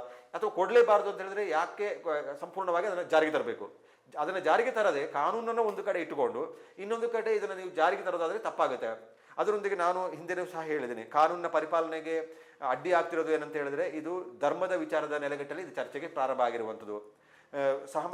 ಸಹಜವಾಗಿ ರಾತ್ರಿ 10 ಗಂಟೆಯಿಂದ ಮುಂಜಾನೆ 6 ಗಂಟೆಯವರೆಗೆ ಯಾವುದೇ ಧ್ವನಿವರ್ಧಕದ ಬಳಕೆ ಅವಕಾಶಗಳಿಲ್ಲ, ಕಾನೂನು ಭಾಗದಲ್ಲಿಲ್ಲ. ಹಾಗಿದ್ರೆ 6 ಗಂಟೆಯ ಒಳಗೇನೆ ಬಾಂಗ್ ಆಗುವ ಪ್ರಶ್ನೆಯನ್ನ ಈ ಗಣೇಶೋತ್ಸವ ಸಮಿತಿಯ ನೀವು ಧ್ವನಿವರ್ಧಕದ ಬಗ್ಗೆ ಪ್ರಶ್ನೆ ಮಾಡಿದ್ರೆ ಅವ್ರು ಕೇಳ್ತಾರೆ. ಮುಖ್ಯವಾಗಿ ಚರ್ಚೆಗೆ ಬರ್ತಿರೋದೇ ಅಲ್ಲಿ. ಹೌದು, ಅವರೀಗ 5 ಗಂಟೆಗೆ ಬಾಂಗ್ ಮಾಡ್ತಾರೆ, ಆಗ ಅದಕ್ಕೆ ಅವಕಾಶ ಕೊಡ್ತೀರಾ, ಇದಕ್ಕೆ ಯಾಕಿಲ್ಲ ಅಂತ ಕೇಳ್ತಾರೆ. ಸಹಜವಾಗಿ ಬಾಂಗಿನಲ್ಲಿ ಹೋಗಿ ನೀವು ನಿಯಂತ್ರಣ ಮಾಡಕ್ಕೆ ಹೋದಾಗ ಅವರು ರಾತ್ರಿ ಇಡೀ ಅದನ್ನ ಧ್ವನಿವರ್ಧಕ ಬಳಸ್ತಾರೆ, ಮ್ಯೂಸಿಕ್ ದಸರಾದಲ್ಲಿ ಬಳಸ್ತಾರೆ, ಗಣೇಶೋತ್ಸವದಲ್ಲಿ ಬಳಸ್ತಾರೆ, ಅವರ ಟೆಂಪಲ್ ಅಲ್ಲಿ ಬಳಸ್ತಾರೆ. ನೀವು ನಮಗೆ ಯಾಕೆ ಮಾತ್ರ ನಿಯಂತ್ರಣ ಮಾಡ್ತೀರಿ ಅಂತ ಹೇಳುವ ಪ್ರಶ್ನೆಯನ್ನ ಈ ಕಾನೂನನ್ನ ಪಾಲನೆ ಮಾಡೋ ಸಂದರ್ಭದಲ್ಲಿ ಬರ್ತದೆ. ಅದಕ್ಕೆ ಹೇಳೋದು, ಕಾನೂನು ವ್ಯಕ್ತಿ ಆಧಾರಿತವಾಗಿ ಅಥವಾ ಧರ್ಮದ ಆಧಾರಿತವಾಗಿ ಜಾರಿಗೆ ಮಾರುವ ರೀತಿಯಲ್ಲಿ ಹೋದಾಗ ಅದು ಸಮಸ್ಯೆ ಆಗುತ್ತೆ. ನೀವು ಕಾನೂನಾಗಿ ಪಾಲನೆ ಮಾಡಕ್ಕೆ ಹೋದ್ರೆ ಯಾವುದೇ ಗೊಂದಲಗಳು ಆಗೋದಿಲ್ಲ. ಇದರ ಬಗ್ಗೆ ಒಂದು ಸ್ಪಷ್ಟವಾದ ಕೋರ್ಟ್ಗಳು ತೀರ್ಮಾನ ಕೊಟ್ಟಿದೆ. ಈ ಕೋರ್ಟನ್ನ ನ್ಯಾಯಾಂಗ ಕೊಟ್ಟ ತೀರ್ಪನ್ನ, ಕಾರ್ಯಾಂಗ ಮಾಡಿದ ಆದೇಶವನ್ನ ಜಾರಿಗೆ ತರುವ ರೀತಿಯಲ್ಲಿ ಶಾಸಕಾಂಗ ಕಾರ್ಯನಿರ್ವಹಿಸುವಂತ ಮಹತ್ವದ ಜವಾಬ್ದಾರಿ ಇದೆ. ಅರಿವನ್ನ ಮೂಡಿಸುವಂತಹ ಅಥವಾ ಸ್ಪಷ್ಟವಾದ ನಿಲುವು ತೆಗೆದುಕೊಳ್ಳುವಂತ ಕೆಲಸಕ್ಕೆ ಶಾಸಕಾಂಗ ಮುಂದಾಗಬೇಕಾಗಿದೆ. ಇಲ್ಲದಿದ್ರೆ ಕಾರ್ಯಾಂಗ ಮತ್ತು ನ್ಯಾಯಾಂಗದ ಬಗ್ಗೆ ಅಪನಂಬಿಕೆ ಬರುವಂತ ವ್ಯವಸ್ಥೆಗಳಿಗೆ ಅದು ಚಾಲ್ತಿಗೆ ಬರ್ತದೆ. ಈ ಪೊಲೀಸ್ ಆಡಳಿತ ವ್ಯವಸ್ಥೆ, ಜಿಲ್ಲಾಡಳಿತ ಇರ್ಬೋದು, ಪೊಲೀಸ್ ವ್ಯವಸ್ಥೆಗಳಿರ್ಬೋದು, ಇವರೆಲ್ಲರಿಗೂ ಯಾವುದೇ ಕ್ರಮವನ್ನ ಮುಕ್ತ ವಾತಾವರಣ ಅವಕಾಶ ಕೊಟ್ಟರೆ ಕಾನೂನು ಕ್ರಮ ತೆಗೆದುಕೊಳ್ಳಕ್ಕೆ ಸಾಧ್ಯ ಆಗುತ್ತೆ. ಆದರೆ ಇವಾಗ ಏನಾಗ್ತಿದೆ ಅಂದ್ರೆ ಯಾವುದೇ ಕಾನೂನು ಕ್ರಮಗಳು, ಯಾವುದೇ ನಿಯಮಗಳು ಅನುಷ್ಠಾನಕ್ಕೆ ಅಥವಾ ಪಾಲನೆಗೆ ಬರೋದು ಯಾವಾಗ ಅಂದ್ರೆ ಯಾರಾದ್ರೂ ಒಬ್ರು ಪ್ರಶ್ನೆ ಮಾಡಿದಾಗ ಆ ಪ್ರಶ್ನೆ ಕಾರಣಕ್ಕೆ ಬಯಕಾಗಿ ಇದನ್ನ ಇಂಪ್ಲಿಮೆಂಟ್ ಮಾಡೋಕ್ಕೆ ನಾವು ಪ್ರಾರಂಭಿಸ್ತೇವೆ. ನೀವು ಇದೇ ನೋಡಿ, ನಮ್ಮ ರಾಜ್ಯದಲ್ಲಿ ಲಾಟ್ರಿ ನಿಷೇಧ ಇದೆ. ಲಾಟ್ರಿ ಟಿಕೆಟ್ ಅಂದ್ರೆ ಬರೀ ಲಾಟ್ರಿ ಟಿಕೆಟ್ ಮಾತ್ರ ಅಲ್ಲ, ಹಣವಿಟ್ಟು ಮಾಡುವಂತ ಎಲ್ಲವೂ ನಿಷೇಧ ಇದೆ. ಈಗ ರಮ್ಮಿ ಮೈಂಡ್ ಗೇಮ್ ಅಂತೇಳಿ ನ್ಯಾಯಾಲಯನೇ ರಮ್ಮಿ ಆಡೋದಕ್ಕೆ ಅವಕಾಶ ಕೊಟ್ಟಿದೆ. ಆದ್ರೆ ನೀವು ಹಣ ಇಟ್ಟು ಆಡಿದ್ರೆ ಅದು ಜೂಜು ಆಗುತ್ತೆ, ಅದಕ್ಕೆ ಕಾನೂನಲ್ಲಿ ವಿರೋಧ ಇರುತ್ತೆ. ಆದ್ರೆ ನೀವು ಹಿಡಿಯಕ್ಕೆ ಹೋದಾಗ ಜೂಜಲ್ಲಿ ಕ್ಯಾಶ್ ಇಡೋದಿಲ್ಲ, ಏನೋ ಕಾಯಿನ್ ಇಟ್ಕೊಂಡು ಏನೋ ಅಂಕಿ ಬರ್ಕೊಂಡು ಮತ್ತೆ ಅಮೌಂಟ್ ಟ್ರಾನ್ಸ್ಫರ್ ಮಾಡ್ತಾರೆ. ನೀವು ರೈಡ್ ಮಾಡಿ ಅದನ್ನ ಹಿಡಿಯಕ್ಕಾಗಲ್ಲ, ಜೂಜು ಆಡ್ತಾ ಇರ್ತಾರೆ ಅವರು. ವಾಮ ಮಾರ್ಗದಲ್ಲಿ ಜೂಜಾಟವನ್ನು ಮುಂದುವರಿಸ್ತಿರ್ತಾರೆ ಅವರು. ಇಲ್ಲಿ ಬಳಕೆ ಆಗೋದಿಲ್ಲ. ಅದೇ ರೀತಿಯಲ್ಲಿ ಪೊಲೀಸರು ಕ್ರಮ ತೆಗೆದುಕೊಳ್ಳಕ್ಕೆ ಹೋದಾಗ ಇದೊಂದ್ಸಲ ಬಿಟ್ಟುಬಿಡಿ ಏನೋ ಹಂಗೆ ತಿಳಿಸಿ ಹೋದಾಗ ಅದು ಪ್ರಯೋಜನ ಆಗೋದಿಲ್ಲ. ಅದೇ ರೀತಿಯಲ್ಲಿ ಈಗ ನಮ್ಮ ಪೊಲೀಸ್ ವರಿಷ್ಠಾಧಿಕಾರಿ ಮಾತಾಡೋದನ್ನ ನಾನು ಕೇಳಿದೆ. ಏನು ಹೇಳಿದರು, ನನ್ನನ್ನೇ ವೈಯಕ್ತಿಕ ಪಾರ್ಟಿ ಮಾಡಿ ಸಾರ್ವಜನಿಕ ಹಿತಾಸಕ್ತಿ ಮೊಕದ್ದಮೆಯನ್ನ ನ್ಯಾಯಾಲಯದಲ್ಲಿ ಹೂಡಿದ್ದಾರೆ. ಅದರ ಪ್ರಶ್ನೆ ನಾನು ಉತ್ತರದಾಯಿತ್ವ ನನಗಿದೆ, ನನ್ನ ಮೇಲೆ ಕ್ರಮ ತೆಗೆದುಕೊಳ್ಳುವಂತ ಇದೆ, ಅದಕ್ಕಾಗಿ ನಾನು ಇದನ್ನು ಕೊಡಗಿನಲ್ಲಿ ಮಾಡಲೇಬೇಕಾಗುತ್ತೆ ಅಂತ ಹೇಳೋ ಪ್ರಶ್ನೆ ಇದ್ರು. ಅವ್ರು ಹೇಳಿದ್ರು ಸರಿ ಇದೆ, ಅದರಲ್ಲಿ ನಾನು ತಪ್ಪು ಅಂತ ಹೇಳೋದಿಲ್ಲ, ವಿವಾದ ಮಾಡಕ್ಕೆ ಹೋಗಲ್ಲ. ಆದರೆ ಈ ಕಾನೂನು ಬರೀ ಕೊಡಗು ಜಿಲ್ಲೆಗೆ ಅಲ್ಲ ಅಂತ ಹೇಳೋದು ನಾವು ಅರ್ಥ ಮಾಡ್ಕೊಳ್ಬೇಕು. ಇಡೀ ರಾಜ್ಯದಲ್ಲಿ ಇದು ಅನ್ವಯ ಆಗುತ್ತೆ ಅಥವಾ ಇಡೀ ದೇಶದಲ್ಲಿ ಅನ್ವಯ ಆಗುತ್ತೆ ಅಂತಂದ್ರೆ ಎಲ್ಲರೂ ಇದು ಪಾಲನೆ ಆದಾಗ ಸಹಜವಾಗಿ ನಮ್ಮಲ್ಲೂ ಪಾಲನೆ ಬರಬೇಕಾಗುತ್ತೆ, ಬರ್ತದೆ. ನೀವು ಇಲ್ಲಿ ಡಿಜೆ ಬೇಡ ಅಂತ ಹೇಳಿ ಪಕ್ಕದ ಜಿಲ್ಲೆಯಲ್ಲಿ ಡಿಜೆ ಬಳಸಿ ಅದರ ವಿಡಿಯೋ ಬರೋದಾದ್ರೆ ಇಲ್ಲಿ ಸಹಜವಾಗಿ ಇಲ್ಲಿರೋರಿಗೆ ಏನು ಪ್ರಶ್ನೆ ಬರ್ತದೆ, ಅಲ್ಲಿ ಬಳಕೆ ಆಗ್ತದೆ. ಇಲ್ಲಿ ನಾನು ಯಾವ ದೇಶದ ಯಾವ ರಾಜ್ಯದ ಕಾನೂನಲ್ಲಿದ್ದೀನಿ, ಯಾವ ಕಾನೂನೊಳಗೆ ನಾನು ಇದ್ದೀನಿ ಅಂತ ಹೇಳೋ ಪ್ರಶ್ನೆ ಬರುತ್ತೆ. ಅಥವಾ ಅವ್ರು ನಾಳೆ ಪ್ರಶ್ನೆ ಮಾಡ್ತಾರೆ, ನೀವು ಅಲ್ಲಿ ಯಾಕೆ ಮಾಡ, ಅದು ನನಗೆ ಸಂಬಂಧ ಇಲ್ಲ ಅಂತ ಹೇಳ್ಬೋದು. ಆದರೆ ಅವ್ರಿಗೆ ಅನಿಸ್ತದಲ್ಲ, ಅಲ್ಲಿ ಏನು ನೀವು ಆಕ್ಷನ್ ತಗೊಳ್ಳೋದಿಲ್ಲ, ಇಲ್ಲಿ ಹೇಗೆ ಇದು ಅಂತ ಹೇಳೋ ಪ್ರಶ್ನೆ ಬರ್ತದೆ. ಅದಕ್ಕಾಗಿಯೇ ಶಾಸಕಾಂಗದವರು ಜವಾಬ್ದಾರಿಗಳು, ಜನಪ್ರತಿನಿಧಿಗಳ ಜವಾಬ್ದಾರಿ ಇದನ್ನು ಹೆಚ್ಚಿದೆ. ಹೇಗೆ ಪೊಲೀಸ್ ವರಿಷ್ಠಾಧಿಕಾರಿ ಇದರ ಬಗ್ಗೆ ಜಾಗೃತಿ ಮೂಡಿಸುವ, ಕಾನೂನಿನ ಅರಿವು ಮೂಡಿಸುವ, ಇದರ ಬಗ್ಗೆ ಜಾಗೃತಿ ಮೂಡಿಸಿದ್ರು, ಅದೇ ಕೆಲಸವನ್ನ ಜನಪ್ರತಿನಿಧಿಗಳು ಮಾಡಬೇಕಾಗಿತ್ತು. ಸಂಘ ಸಂಸ್ಥೆಯ ಪ್ರಮುಖರನ್ನ, ಉತ್ಸವ ಸಮಿತಿಯ ಪ್ರಮುಖರನ್ನ ಕರೆಸಿ ಏನಾಗಬೇಕು ಇದು ಅಂತ ಹೇಳುವಂಥ ಆಶಯವನ್ನ ಪೊಲೀಸ್ ಇಲಾಖೆ ಮಾಡಿದ ಮುತುವರ್ಜಿಯನ್ನೇ ಅವರು ತೋರಿಸಿದರೆ ಸಹಜವಾಗಿ ಇದನ್ನ ನಿಯಂತ್ರಣ ತರುವುದಕ್ಕೆ ಸಾಧ್ಯ ಆಗ್ತಿತ್ತು. ಒಂದಿಷ್ಟು ಪ್ರಮಾಣ, ಒಂದು 25% ಅಥವಾ 30% ಬದಲಾವಣೆ ಆಗಿದ ರೀತಿಯಲ್ಲಿ 70% ತರುವ ಅವಕಾಶಗಳಿತ್ತು. ಈ ತಕ್ಷಣಕ್ಕೆ ಆಗಿರ್ಲಿಕ್ಕಿಲ್ಲ, ಮುಂದೆ ಆದರೂ ಮಾಡುವಂತ ಕೆಲಸವನ್ನ ಮಾಡ್ಬೋದು. ಅಥವಾ ಉತ್ಸವ ಪ್ರಾರಂಭವಾದ ಸಂದರ್ಭದಲ್ಲಿ ಆ ಪ್ರಾರಂಭಿಕ ಹಂತದಲ್ಲಿ ನೀವು ಇದನ್ನು ಯೋಚನೆ ಮಾಡುವ ಬದಲು ಹಲವಾರು ತಿಂಗಳ ಮೊದಲೇ ಇದನ್ನು ತೀರ್ಮಾನ ತೆಗೆದುಕೊಂಡ್ರೆ ಅವರು ಆರ್ಡರ್ ಮಾಡೋ ತಪ್ಪುತ್ತೆ. ಈಗ ಅವರು ಏನು ಧ್ವನಿವರ್ಧಕನ ತರುವಂಥದ್ದು, ಮ್ಯೂಸಿಕ್ ಸಿಸ್ಟಮ್ ಅನ್ನು ತರುವಂಥ ಕೆಲಸಗಳನ್ನ ಮಾಡಿ ಅದಕ್ಕೆ ಅಡ್ವಾನ್ಸ್ ಕೊಟ್ಟು ಅವರು ಬಂದ ನಂತರ ಇದನ್ನು ಸೀಸ್ ಮಾಡೋದು, ಕ್ರಮ ತೆಗೆದುಕೊಳ್ಳೋದು ಅಂತ ಹೇಳೋದು ಗೊಂದಲಕ್ಕೆ ಒಳಗಾಗುತ್ತೆ. ಕೆಲವು ಸಮಿತಿಯರು ಮಾಡ್ತಾರೆ ಬಿಡಿ, ಪೊಲೀಸರು ಬರುವಾಗ ಅಧಿಕಾರಿ ಬರುವಾಗ ಆಫ್ ಮಾಡ್ಕೊಂಡ್ರೆ ಸಾಕು, ಅವ್ರು ಕೇಳುವಾಗ ಮಾಡ್ಕೊಂಡ್ರೆ ಸಾಕು ಅಂತ ಹೇಳುವ ಭಾವನೆಗೆ ಬದಲು ಅದು ಬಾರದ ರೀತಿಯಲ್ಲಿ ಮಾಡಬೇಕು. ಎಲ್ಲರೂ ಕ್ರಮೇಣ ಎಲ್ಲರೂ ಕಡಿಮೆ ಮಾಡ್ತಾ ಹೋದಾಗ ಒಂದು ಸ್ವಲ್ಪನೇ ಜನ ಆದಾಗ ಅವರಿಗೂ ಅನಿಸ್ತದೆ, ಅವರು ಸಹಜವಾಗಿ ಅವರೇ ನಿಲ್ಲಿಸುವಂತ ಪರಿಸ್ಥಿತಿ ಬರ್ತದೆ. ಅಕ್ಕಪಕ್ಕದವರು ಕೂಡ ಅದನ್ನು ಫಾಲೋ ಮಾಡ್ಲಿಕ್ಕೆ ಹೌದು, ಅದು ಬರುತ್ತೆ. ಈ ಕಾನೂನು ಭಾಗದ ಪ್ರಶ್ನೆ ಸಹ ಅದು ಎಲ್ಲರೂ ಸೇರಿದಾಗ ಅನುಷ್ಠಾನ ಆಗುವಂಥದ್ದು. ನನಗೆ ಎಲ್ಲ ವಿಚಾರಗಳಲ್ಲಿ ಇರುವಂಥದ್ದು ಒಂದು ಯೋಚನೆ ಮಾಡುವಂಥದ್ದು, ನಾನು ಚಿಂತನೆ ಮಾಡುವಂಥದ್ದು, ಎಲ್ಲ ಕಾನೂನು ವಿಚಾರಗಳು, ನೀತಿ ನಿಯಮಗಳು ಕೇವಲ ಪ್ರಶ್ನೆ ಮಾಡಿದಾಗ ಮಾತ್ರ ಅದು ಅನುಷ್ಠಾನ ತರುವುದಿಲ್ಲ, ಅದು ಒಳ್ಳೆಯ ಬೆಳವಣಿಗೆಗಳಲ್ಲ. ಪ್ರಶ್ನೆ ಮಾಡೋಕ್ಕೆ ಆಗದವನಿಗೆ ಅದರ ಬ್ರಹ್ಮಾಸ್ತ್ರದ ರೀತಿಯಲ್ಲಿ ಬಳಕೆ ಆಗುವಂಥದ್ದು. ಪ್ರಭಾವ ಇರುವಂಥವರು, ಹಣವಂತರು, ಸ್ಥಿತಿವಂತರು, ಇವರುಗಳಿಗೆ ಯಾವ ಕಾನೂನನ್ನು ಬಳಕೆ ಮಾಡಿದ ರೀತಿ ಅದನ್ನು ಡೈವರ್ಟ್ ಮಾಡಿಕೊಂಡು ಅದು ಅನುಷ್ಠಾನಕ್ಕೆ ಬರದ ಮೇಲೆ ಅಥವಾ ಬರದ ಹಾಗೆ ಅಥವಾ ಅವರು ಅದನ್ನು ತಪ್ಪಿಸಿಕೊಳ್ಳೋ ರೀತಿಯಲ್ಲಿ ಮಾಡ್ತಾ ಇರಲ್ಲ, ಅದು ಸ್ವೀಕಾರಾರ್ಹ ಅಲ್ಲ. ದೇಶದ ಪ್ರತಿಯೊಬ್ಬರನ್ನು ಸರಿಸಮಾನವಾಗಿ ನೋಡೋದಾದರೆ, ಕಾನೂನು ಪ್ರತಿಯೊಬ್ಬರಿಗೂ ಒಂದೇ ಅಂತ ನಾವು ಹೇಳೋದಾದರೆ ಅದು ಒಂದೇ ರೀತಿಯಲ್ಲಿ ಇರಬೇಕು. ಅನುಷ್ಠಾನದಲ್ಲಿ ಒಂದೇ ರೀತಿ, ಕಾನೂನು ಜಾರಿ ಒಂದೇ ರೀತಿ ಇದೆ, ಕಾನೂನು ಇರುವುದು, ಕಾನೂನು ಪುಸ್ತಕದಲ್ಲಿ ಇರುವಂಥ ಕಾನೂನು ಒಂದೇ ರೀತಿ ಇದೆ, ಆದೇಶಗಳು ಒಂದೇ ರೀತಿ ಇದೆ. ಆದರೆ ಅದು ಇಂಪ್ಲಿಮೆಂಟ್ ಆಗುವ ಸಂದರ್ಭದಲ್ಲಿ ಒಂದೇ ರೀತಿ ಇಲ್ಲ. ಎಲ್ಲೂ ಕೂಡ ಇಂಥ ಧರ್ಮದಲ್ಲಿ ಒಂದು ಕಾನೂನು ಮಾಡು, ಇಂಥ ಧರ್ಮದಲ್ಲಿ ಇನ್ನೊಂದು ಮಾಡು, ಆ ವ್ಯಕ್ತಿಗೆ ಒಂದು ಮಾಡಿ, ಈ ವ್ಯಕ್ತಿಗೆ ಒಂದು ಮಾಡು, ಅದಿಲ್ಲ. ಅದನ್ನ ಪಾಲನೆಯಲ್ಲಿ ಇದೆ, ಅನುಪಾಲನೆಯಲ್ಲಿ ಅನುಷ್ಠಾನ ತರುವ ಸಂದರ್ಭದಲ್ಲಿ ಅದಿದೆ. ಇನ್ನೊಂದು ವಿಚಾರದಲ್ಲಿ, ನೀವು ಧಾರ್ಮಿಕತೆ ಕಾನೂನು ವಿಚಾರದಲ್ಲಿ ನಾವು ಚರ್ಚೆ ಮಾಡಿದಾಗ ಇನ್ನೊಂದು ವಿಚಾರ ಆರೋಗ್ಯಕ್ಕೆ ಸಂಬಂಧಪಟ್ಟ ವಿಚಾರ. ಈ ಅಬ್ಬರದ ಮ್ಯೂಸಿಕ್ ಸಂಗೀತವನ್ನು ಬಳಕೆ ಮಾಡೋದು, 20-30 ಅಥವಾ 16 ಸೆಟ್ಗಳನ್ನು ಬಳಸಿ ದೊಡ್ಡ ಇದನ್ನು ಬಳಸಿ ನಮ್ಮ ಹೃದಯವೇ ನಡುಕು ಆಗುವಂಗೆ, ಇಡೀ ದೇಹವೇ ನಡುಗುವ ರೀತಿಯಲ್ಲಿ ಶಬ್ದವನ್ನು ಬಳಸುವ ವ್ಯತಿರಿಕ್ತ ಪರಿಣಾಮಗಳ ಬಗ್ಗೆಯೂ ಯೋಚನೆ ಮಾಡಬೇಕಾಗುತ್ತೆ. ಅದರಿಂದ ಅದರ ದುಷ್ಪರಿಣಾಮಗಳ ಬಗ್ಗೆಯೂ ಸಹ ಯೋಚನೆ ಮಾಡಬೇಕು. ಇತ್ತೀಚಿನ ದಿನಗಳ ಈ ಹೃದಯಕ್ಕೆ ಸಂಬಂಧಪಟ್ಟಂತ ಕಾಯಿಲೆಗಳೇ ಹೆಚ್ಚಾಗಿ ಆಗ್ತಾ ಇರೋ ಕಾರಣಕ್ಕಾಗಿ ಇದರಿಂದಲೂ ಕೂಡ ದೊಡ್ಡ ಮಟ್ಟದ ಹೊಡೆತ ಬೀಳುತ್ತೆ ಅನ್ನೋದನ್ನ ವೈದ್ಯರುಗಳೇ ಹೇಳ್ತಾ ಇದ್ದಾರೆ. ಆ ಕುರಿತಾಗಿ ಕೂಡ ಜಾಗೃತಿ ಮೂಡಿಸುವಂತ, ಜಾಗೃತಿ ವ್ಯಕ್ತಿಗತವಾಗಿ ಮೂಡಿಸ್ಕೊಳ್ಬೇಕು ಪ್ರತಿಯೊಬ್ಬರು. ಹೌದು, ಅದನ್ನ ಪೊಲೀಸ್ ವರಿಷ್ಠಾಧಿಕಾರಿಯ ಈ ಸಲ ಈ ಗಣೇಶೋತ್ಸವ ಜಾಗೃತಿ ಮೂಡಿಸುವ ಸಂದರ್ಭದಲ್ಲಿ ಬೇರೆ ಬೇರೆ ಜನರ ಸಂದೇಶವನ್ನ ತೆಗೆದುಕೊಳ್ಳುವ ಸಂದರ್ಭದಲ್ಲಿ ಇವರು ವೈದ್ಯರು ಮಾಹಿತಿ ತೆಗೆದುಕೊಂಡಾಗ ಅವರೇ ಹೇಳಿರುವಂತ ಮಾಹಿತಿ ನಾನು ಗಮನಿಸಿರುವಂಥದ್ದು, ವಿರಾಜಪೇಟೆ ಗಣೇಶೋತ್ಸವ ಸಂದರ್ಭದಲ್ಲಿ 3 ಜನ ಹೃದಯಾಘಾತದಿಂದ ಮೃತಪಟ್ಟಿದ್ದರು. ನಾನು ಭಾವಿಸಿದೆ ಆ ಚಳಿಯಿಂದ ಆಗಿದ್ರು ಅಂತ ಅಂದುಕೊಂಡಿದ್ದೆ. ಆದರೆ ವೈದ್ಯರಿಂದ ಈ ಅಭಿಪ್ರಾಯವನ್ನು, ಜಾಗೃತಿ ಸಂದೇಶವನ್ನು ತೆಗೆದುಕೊಳ್ಳುವಾಗ ಅತಿಯಾದ ಶಬ್ದದಿಂದ ಅವರು ಆಗಿದ್ದಾರೆ ಅಂತ ಹೇಳಿ ಒಂದು ಆತಂಕಕಾರಿ ವಿಚಾರವನ್ನು ಅವರು ವ್ಯಕ್ತಪಡಿಸಿದರು. ಆದರೆ ಇದು ನೇರವಾಗಿ ಜೀವಕ್ಕೆ ಸಂಚಕಾರ ಆಗುವ ರೀತಿಯಲ್ಲಿ ಇದೆ ಅಂತ ಹೇಳೋದನ್ನು ನಾವು ಗಮನಿಸಬಹುದು. ಈಗ ನಾವು ಸಹ ಗಮನಿಸಿದ್ದೇವೆ, ಈಗ ದಸರಾದಲ್ಲಿರ್ಬೋದು, ಗಣೇಶೋತ್ಸವ ವಿಸರ್ಜನೆ ಸಂದರ್ಭದಲ್ಲಿ ಹೋದಾಗ ಸಹ ಆ ಅಬ್ಬರದ ಸಂಗೀತ ಹತ್ರಕ್ಕೆ ಹೋಗಕ್ಕಾಗಲ್ಲ, ಕಿವಿ ಮುಚ್ಚಿಕೊಳ್ಬೇಕಾಗುತ್ತೆ, ಇಡೀ ದೇಹವೇ ನಡಗಿದಾಗ ಆಗುತ್ತೆ, ಶೇಕ್ ಆಗುವ ವಾತಾವರಣ ಇರ್ತದೆ. ಮೊದಲೆಲ್ಲ ಹೆಂಗಿತ್ತು ಅಂತ ಹೇಳಿದ್ರೆ ಈ ಜೋರ್ ಸೌಂಡ್ ಬಂದ್ರೆ ಕಿವಿಗೆ ಮಾತ್ರ ಹೊಡೆತ ಅಂತ, ಈಗ ಅಂದ್ರೆ ಒಳಗಿರುವ ಹೃದಯಕ್ಕೂ ಕೂಡ ದೊಡ್ಡ ಮಟ್ಟದ ಹೊಡೆತ ಕೊಡ್ತಾ ಇದೆ. ಹೌದು, ಅದು ವ್ಯತಿರಿಕ್ತ ಪರಿಣಾಮ ಆದಾಗ ಪ್ರತಿಯೊಬ್ಬರ ಬದುಕಿನ ಪ್ರಶ್ನೆ.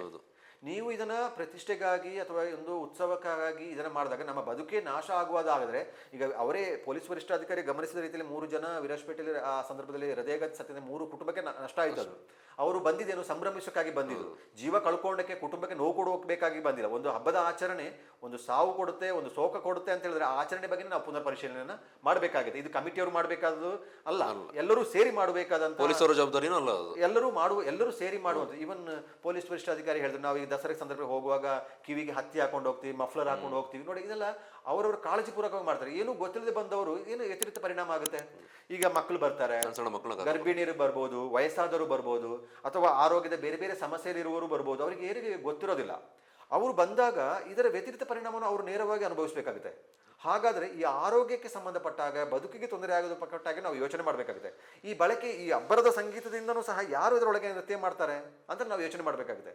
ಮತ್ತೆ ಸಹ ಅಲ್ಲಿ ಬಹುತೇಕ ಪಾನಮತರಾಗಿರುವವರೇ ಇರ್ತಾರೆ. ಬಹುತೇಕ ನಾನು ಹೇಳೋದು ಒಂದು 80% ಅಂದ್ಕೊಳ್ಳೋ. ಇನ್ನೊಂದಿಷ್ಟು ಸಂಗೀತ ಪ್ರಿಯರೋ, ಇನ್ನೊಂದು ನೃತ್ಯ ಪ್ರಿಯರೋ ಒಂದಿಷ್ಟು ಜನ ಇರ್ಬೋದು. ಎಲ್ಲರೂ ಸಾರಾಸಗಟವಾಗಿ ನಾವು ಹೇಳೋಕ್ಕಾಗಲಿ. ಏನು ಕುಡಿಯದೇ ಇರುವ ವ್ಯಕ್ತಿಯನ್ನ ನೃತ್ಯ ಮಾಡಿ ಅವನು ಕುಡಿದಿದ್ದಾನೆ ಅದಕ್ಕಾಗಿ ನೃತ್ಯ ಮಾಡ್ತಾನೆ ಅಂತ ಹೇಳಿ ತಪ್ಪಾಗಿ ಹೇಳುವಂಥದ್ದು ಅವ್ರಿಗೂ ಭಾವನೆಗೆ ಟ್ಯಾಲೆಂಟ್ ಇರ್ಬೋದು. ಅದಕ್ಕೆ ಕೆಲವರು ಹೇಳ್ತಾರಲ್ಲ, ಬರೀ ಸೌಂಡ್ಸ್ ಮ್ಯೂಸಿಕ್ ಜನರೇಟರ್ ಸೌಂಡಿಗೆ ಕುಣಿತಾರೆ ಇರ್ತಾರೆ ಅಂತ ಹೇಳ್ತಾರಲ್ಲ, ಹಂಗೊಂದು ತಮಾಷೆಯಾಗಿ ಹೇಳೋದು ಇದನ್ನ ಕೇಳಿದ್ವಿ. ಆ ಆರೋಗ್ಯದ ಬಗ್ಗೆನೂ ಸಹ ನಾವು ಯೋಚನೆ ಮಾಡಬೇಕು. ಅದರೊಂದಿಗೆ ಈಗ ಮಡಿಕೇಲಿ ಆಗುವಂಥ ಕಾರ್ಯಕ್ರಮ ಜಿಲ್ಲಾ ಆಸ್ಪತ್ರೆ ಪಕ್ಕದಲ್ಲೇ ಇದೆ. ನಾವು ಜನರಲ್ ತಿಮ್ಮೆಯ ಸರ್ಕಲ್ಗೆ ಈ ದಸರಾ ಮಂಟಪ ಹೋದಾಗ ಅಲ್ಲಿ ಎಲ್ಲ ಮಂಟಪಗಳು ಅಬ್ಬರ ಸಂಗೀತ ಹಾಕಿ ನೇರವಾಗಿ ಆಸ್ಪತ್ರೆಯಲ್ಲಿ ಚಿಕಿತ್ಸೆ ಪರೀತಿರುವಂತಹ ರೋಗಿಗಳಿಗೆ ತೊಂದರೆ ಆಗುತ್ತೆ. ಎಲ್ಲ ವಯೋವೃದ್ಧರು ಮಕ್ಕಳು ಇರ್ತಾರೆ. ಮಕ್ಕಳು, ಮಹಿಳಾ ಮತ್ತು ಮಕ್ಕಳದು ಪಕ್ಕದಲ್ಲೇ ಇದೆ. ಅಲ್ಲಿ ಮಕ್ಕಳು ಇರ್ತಾರೆ, ಮಹಿಳೆಯರು ಇರ್ತಾರೆ, ವಯಸ್ಸಾದರು ಇರ್ತಾರೆ. ಅವ್ರ ಮೇಲೆ ಅದು ವ್ಯತಿರಿಕ್ತ ಪರಿಣಾಮ ಆಗುತ್ತೆ. ಇಡೀ ಆಸ್ಪತ್ರೆಯನ್ನು ಶಿಫ್ಟ್ ಮಾಡೋಕ್ಕಾಗೋಲ್ಲ. ನಾನು ಇನ್ನೊಂದು ಯೋಚನೆ ಮಾಡಿದೆ, ಆರೋಗ್ಯ ಸಮಸ್ಯೆ ಕಾರಣಕ್ಕಾಗಿ ಇದನ್ನು ನಿಲ್ಲಿಸಬೇಕು ಅಂತ ಹೇಳೋದಕ್ಕಿಂತ ಎಲ್ಲಾದ್ರೂ ಆ ಸಂದರ್ಭದಲ್ಲಿ ಈ ಗರ್ಭಿಣಿಯರು, ವಯಸ್ಸಾದವರು, ಮಕ್ಕಳು ಬೇರೆ ಊರಿಗೆ ಅವರಿಗೆ ಸ್ಥಳಾಂತರ ಮಾಡೋಕ್ಕೆ ಸಾಧ್ಯ ಆಗುತ್ತಾ? ಈಗ ಸಹಜವಾಗಿ ಆಗುತ್ತಲ್ವಾ, ಸಹಜ ಆಗುತ್ತಾ, ಅದೊಂದು ಅವಕಾಶ ಆಗುತ್ತಾ ಅಂತ ಹೇಳೋದು ಯೋಚನೆ ಮಾಡಿದೆ. ಅದು ಬಹುಶಃ ಅದು ಟೀಕೆ ಒಳಗಾಗ್ಬೋದು. ಹಿಂಗೆ ನಮ್ಮ ಸಮಸ್ಯೆಗಾಗಿ ನಾವೇ ಊರು ಬಿಡಿ ಅಂತ ಹೇಳ್ತಿದಾರಲ್ಲ ಅಂತ ಹೇಳಿ ಒಂದು ಚಾನ್ಸ್ ನಿಮಗೆ ಬೇಕೇ ಬೇಕು ಅಂತ ಹೇಳಿದಾಗ ವೈಯಕ್ತಿಕವಾಗಿ ಅವರವರೇ ಆಸಕ್ತಿ ವಹಿಸಿಕೊಂಡು ವಯಸ್ಸಾದವ್ರನ್ನ ಬೇರೆ ಊರಿಗೆ ಶಿಫ್ಟ್ ಮಾಡೋದು, ಗರ್ಭಿಣಿಯರನ್ನ ಬೇರೆ ಊರಿಗೆ, ಅವರವರೇ ಕುಟುಂಬಗಳು ಬೇರೆ ಕಡೆ ಹೋಗೋದು, ಮಕ್ಕಳುಗಳು ಬೇರೆ ಹೋಗೋದು, ಆರೋಗ್ಯದ ಬೇರೆ ಬೇರೆ ಸಮಸ್ಯೆ ಇರೋದು ಬೇರೆ ಹೋಗುವಂಥದ್ದು ಒಂದು ಪರಿಶೀಲನೆ ಮಾಡ್ಬೋದು. ಆದರೆ ಇನ್ನೊಂದು ನಾವು ಗಮನಿಸಬೇಕು, ಈ ಮ್ಯೂಸಿಕ್, ಬೆಳಕು, ಧ್ವನಿ ಬೆಳಕು, ಲೇಸರ್ ಲೈಟ್ ಇದೆಲ್ಲ ಬಳಕೆ ಮಾಡಿದಾಗ ತುಂಬ ಪ್ರಾಣಿ ಪಕ್ಷಿಗಳು, ತುಂಬ ಜೀವಜಂತುಗಳು ಆಕಾಶದಲ್ಲಿ ಹಾರಾಡೋದನ್ನು ನೋಡ್ಬೋದು. ಪಕ್ಷಿಗಳು, ಪಾರಿವಾಳಗಳು, ಕಾಗೆಗಳು, ಬೇರೆ ಬೇರೆ ಪ್ರಾಣಿಗಳನ್ನು ನಾವು ಗಮನಿಸ್ಬೋದು. ಅವರು ತುಂಬ ಡಿಸ್ಟರ್ಬ್ ಆಗುತ್ತೆ. ಅವರ ಬಗ್ಗೆನೂ ನಾವು ಯೋಚನೆ ಮಾಡಬೇಕಾಗಿದೆ. ಅವ್ರ ಬಗ್ಗೆ ನಮ್ಗೆ ಗೊತ್ತಿಲ್ಲ ಪಾಪ ಅವರಿಗೆ. ಮೊನ್ನೆ SP ಮಾತಾಡ್ತಿದ್ರು, ಅವ್ರು ಅದೇ ವಿಚಾರ ಹೇಳಿದ್ರು. ಕೇವಲ ಮನುಷ್ಯರಿಗೆ ಮಾತ್ರ ಅಲ್ಲ, ಆ ಪ್ರಾಣಿ ಪಕ್ಷಿಗಳು ಏನ್ ಪಾಪತ್ತು ಮಾಡಿದ್ವು, ರಾತ್ರಿ ಹೊತ್ತು ನೆಮ್ಮದಿ ಕಲೀಲಿಕ್ಕೆ ಬಿಡೋದಿಲ್ಲ ಒಂದ್ 2-3 ದಿನ ಅಂತ. ಎಲ್ಲೋ ಮಲಗಿದ್ದವನ್ನ ಅದಕ್ಕೆ ಏನಾಗುತ್ತೆ ಅನ್ನೋದೇ ಗೊತ್ತಿರೋದಿಲ್ಲ. ಯಾವ ಲೋಕಕ್ಕೆ ಬಂದಿದ್ದೇವೆ ಅನ್ನೋದು ಕೂಡ ಅರಿವಾಗ್ಲಿಕ್ಕಿಲ್ಲ. ನೀವು ಅದನ್ನು ಸೂಕ್ಷ್ಮವಾಗಿ ಗಮನಿಸಿದಾಗ, ಆಕಾಶದತ್ತ ಗಮನ ಹರಿಸಿದಾಗ ತುಂಬಾ ಹಾರಾಡ್ತಿರೋದನ್ನು ನಾವು ಗಮನಿಸಬಹುದು. ಅದು ನಮಗೆ ಗೊತ್ತಿಲ್ಲದ ರೀತಿಯಲ್ಲಿ ಹಲವಾರು ಜೀವಜಂತುಗಳು ಡಿಸ್ಟರ್ಬ್ ಆಗುವಂಥದ್ದು ಸಹಜವಾಗಿ ಇದ್ದೇ ಇರುತ್ತೆ. ಅದು ಸಹ ತೊಂದರೆ ಆಗುವಂಥದ್ದು. ಅದನ್ನು ಹೇಗೆ ನಿಯಂತ್ರಿಸಬೇಕು ಅಥವಾ ಹೇಗೆ ಕಡಿಮೆ ಮಾಡಬೇಕು, ಉತ್ಸವದ ಸಂದರ್ಭದಲ್ಲಿ ಅದೊಂದು ಮಾರಕವಾಗಿ ಏನಾದ ಕ್ರಮ ಆಗ್ತದೆ, ಅದರ ಬಗ್ಗೆ ನಾವು ಯೋಚನೆ ಮಾಡಬೇಕಾಗುತ್ತೆ. ಇನ್ನೊಂದು ವಿಚಾರ ನಾನು ಕೇಳಬೇಕು. ಈ ಶಾಸಕಾಂಗ ಮತ್ತು ಕಾರ್ಯಾಂಗದ ವಿಚಾರ ಪ್ರಸ್ತಾಪ ಮಾಡಿದ್ರಿ. ದೊಡ್ಡ ಮಟ್ಟದ ಜವಾಬ್ದಾರಿ ಅವರಿಗಿದೆ. ಅಧಿಕಾರಿಗಳು ಕೆಲಸ ಮಾಡ್ಬೋದು, ಆದರೆ ಕೊನೆಗೆ ಬರುವಂಥದ್ದು ಈ ಆಡಳಿತ ವ್ಯವಸ್ಥೆಯಲ್ಲಿ ಯಾರು ಇರ್ತಾರೆ ಅವ್ರದ್ದು ಕೈಗೊಂಬೆಯಾಗಿಯೇ ಮಾಡಬೇಕಾಗುತ್ತೆ. ಅಧಿಕಾರಿಗಳು ಎಷ್ಟೇ ಹೇಳಿದ್ರು ಕೂಡ ಕೊನೆಗೆ ಇವರ ಆಟನೇ ಅಲ್ಲಿ ನಡೆಯುವಂಥದ್ದು. ನನಗೆ ಒಂದು ರೀತಿಯಲ್ಲಿ ಅಚ್ಚರಿ ಹುಟ್ಟಿಸೋದು, ಇತ್ತೀಚೆಗೆ ಅಧಿವೇಶನದಲ್ಲಿ ಚರ್ಚೆ ಆಯಿತು. ಈ DJ ವಿಚಾರವನ್ನು ಕೂಡ ಪ್ರಸ್ತಾಪ ಮಾಡಿದ್ರು ಕರಾವಳಿ ಭಾಗದ ಶಾಸಕರು.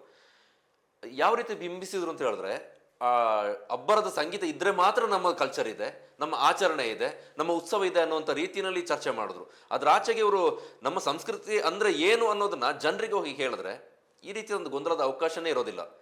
ಈ ಜೋರಾದ ಸಂಗೀತ, ಜೋರಾದ ಮ್ಯೂಸಿಕ್ ಹಾಕೊಂಡು DJ ಹಾಕೊಂಡು ಕುಣಿಯೋದು ನಮ್ಮ ಸಂಸ್ಕೃತಿ ಅಲ್ಲ, ಅದ್ರ ಆಚೆಗಿನ ಸಂಸ್ಕೃತಿ ನಮ್ದು ಬೇರೆ ಇದೆ ಅಂತ ಆ ವರ್ಗದಿಂದ, ಶಾಸಕರ ವರ್ಗದಿಂದ, ಜನಪ್ರತಿನಿಧಿ ವರ್ಗದಿಂದ ಇವರಿಗೆ ಬಂದ್ರೆ ದೊಡ್ಡ ಮಟ್ಟದ ಪರಿವರ್ತನೆಗೆ ಸಾಧ್ಯ ಇದೆ.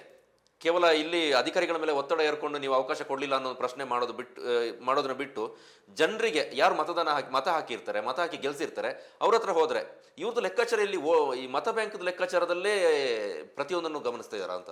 ಅದನ್ನೇ ನಾನು ಹೇಳಿದೆ, 4 ಅಂಶಗಳಲ್ಲಿ ಧಾರ್ಮಿಕ ನೆಲೆಗಟ್ಟು, ಕಾನೂನು ನೆಲೆಗಟ್ಟು, ಆರೋಗ್ಯ, ಇದು 3 ವಿಚಾರಗಳಿಗೆ ಸಂಬಂಧಪಟ್ಟ ಹಾಗೆ ಏನು ತೊಂದರೆಗಳಾಗ್ತಿದೆ, ಪ್ಲಸ್ ಮೈನಸ್ಗಳ ಬಗ್ಗೆ ನಾವು ಯೋಚನೆ. ಇನ್ನು ಮಹತ್ವದ್ದು ಇದೆ ಅಂದರೆ ಈ ಮತ ಬ್ಯಾಂಕ್ದೇ ವಿಚಾರ ಇರೋದು 4ನೇ ಅಂಶ, ಮತ್ತು ಅದು ಪ್ರಮುಖ ಅಂಶ. ಈ 4ನೇ ಅಂಶ ಕಾರಣಕ್ಕಾಗಿ ಈ 3 ಅಂಶಗಳು ವ್ಯತಿರಿಕ್ತ ಪರಿಣಾಮವನ್ನು ಅನುಭವಿಸ್ತಾ ಇರೋದು. ಕಾನೂನು ಪರಿಪಾಲನೆ ಮಾಡೋಕ್ಕೆ ಸಾಧ್ಯ ಆಗ್ತಿಲ್ಲ, ಧಾರ್ಮಿಕವನ್ನು ಧಾರ್ಮಿಕ ನೆಲೆಗಟ್ಟಲ್ಲೇ ತೆಗೆದುಕೊಂಡು ಹೋಗಕ್ಕೆ ಆಗ್ತಿಲ್ಲ, ಆರೋಗ್ಯಕ್ಕೆ ಏನು ತೊಂದರೆ ಆಗ್ತಿದೆ, ಮನುಷ್ಯರಿಗೆ, ಪ್ರಾಣಿ ಪಕ್ಷಿಗಳಿಗೆ, ಪ್ರಕೃತಿಗೆ ಏನೆಲ್ಲ ತೊಂದರೆ ಆಗ್ತಿದೆ, ಇದನ್ನೆಲ್ಲವನ್ನ ತೊಂದರೆ ಆಗೋದು ಈ 4ನೇ ಅಂಶನೇ. ನೀವು ನೋಡಿ, ಇಲ್ಲೆಲ್ಲ ಇಷ್ಟೆಲ್ಲ ಚರ್ಚೆ ಆಗ್ತಾ ಇತ್ತು. ಕನ್ನಡ ಮತ್ತು ಸಂಸ್ಕೃತಿ ಇಲಾಖೆ ಸಚಿವರು ಒಂದು ಹೇಳಿಕೆ ಕೊಡ್ತಾರೆ, DJ ನಿಷೇಧದ ಬಗ್ಗೆ ಸರ್ಕಾರ ತೀರ್ಮಾನ ತೆಗೆದುಕೊಂಡಿಲ್ಲ ಅಂತ. ಇಲ್ಲಿ ಇಷ್ಟೆಲ್ಲ ಜಾಗೃತಿ ಮುಗಿಸ್ಕೊಂಡು ಹೀಗೆ ಮಾಡಬಾರ್ದು, ಹಾಗೆ ಮಾಡಬಾರ್ದು, ನಾವು ಕ್ರಮ ತೆಗೆದುಕೊಳ್ತೀವಿ, ಕೋರ್ಟ್ ಇದೆ, ಎಲ್ಲ ಸೆಕ್ಷನ್ಗಳು, ಇದೆಲ್ಲ ಹೇಳಿ ನಿಮಗೆ ಇಷ್ಟು ದಂಡ ವಿಧಿಸ್ತೇವೆ, ಬಂಧಿಸ್ತೇವೆ, ವಶಪಡಿಸ್ತೇವೆ ಎಲ್ಲ ಹೇಳಿ ಸಚಿವರುಗಳು ಸರ್ಕಾರವನ್ನು ನಡೆಸೋರು. ಅದಕ್ಕೆ ಏನು ಹೇಳಿದ್ರು, ಅವ್ರು ಹಿಂಗೆ ಹೇಳಿದಾಗ ಸಹಜವಾಗಿ ಏನಾಗುತ್ತೆ, ಅವ್ರು ಅದನ್ನು ಕೇಳ್ತಾರೆ, ಸಚಿವರೇ ಹಿಂಗೆ ಹೇಳಿದ್ದಾರೆ, ನೀವು ಯಾವ ಹೇಳ್ತೀರಿ, ಅವ್ರ ಮೇಲೆ ಕ್ರಮ ತೆಗೆದುಕೊಳ್ಳಿ ಅಂತ ಜನಪ್ರತಿನಿಧಿಗಳ ಮೇಲೆ ತೆಗೆದುಕೊಳ್ಳೋಕೆ ಸಾಧ್ಯ ಆಗುತ್ತದ? ಈಗ ಶಾಸನ ಸಭೆಯ ಒಳಗೆ ಚರ್ಚೆ ಆಗಿರುವ ವಿಚಾರವನ್ನು ನಾವು ಚರ್ಚೆ ಮಾಡೋಕೆ ಅವಕಾಶಗಳಿಲ್ಲ. ಅದು ಹಕ್ಕುಚ್ಯುತಿ ಮಂಡನೆ ವ್ಯಾಪ್ತಿಗೆ ಬರುತ್ತೆ. ಜನಪ್ರತಿನಿಧಿಗಳಿಗೆ ಒಂದು ಪ್ರಿವಿಲೇಜ್ ಇದೆ, ವಿಶೇಷವಾದಂತಹ ಹಕ್ಕು ಇದೆ.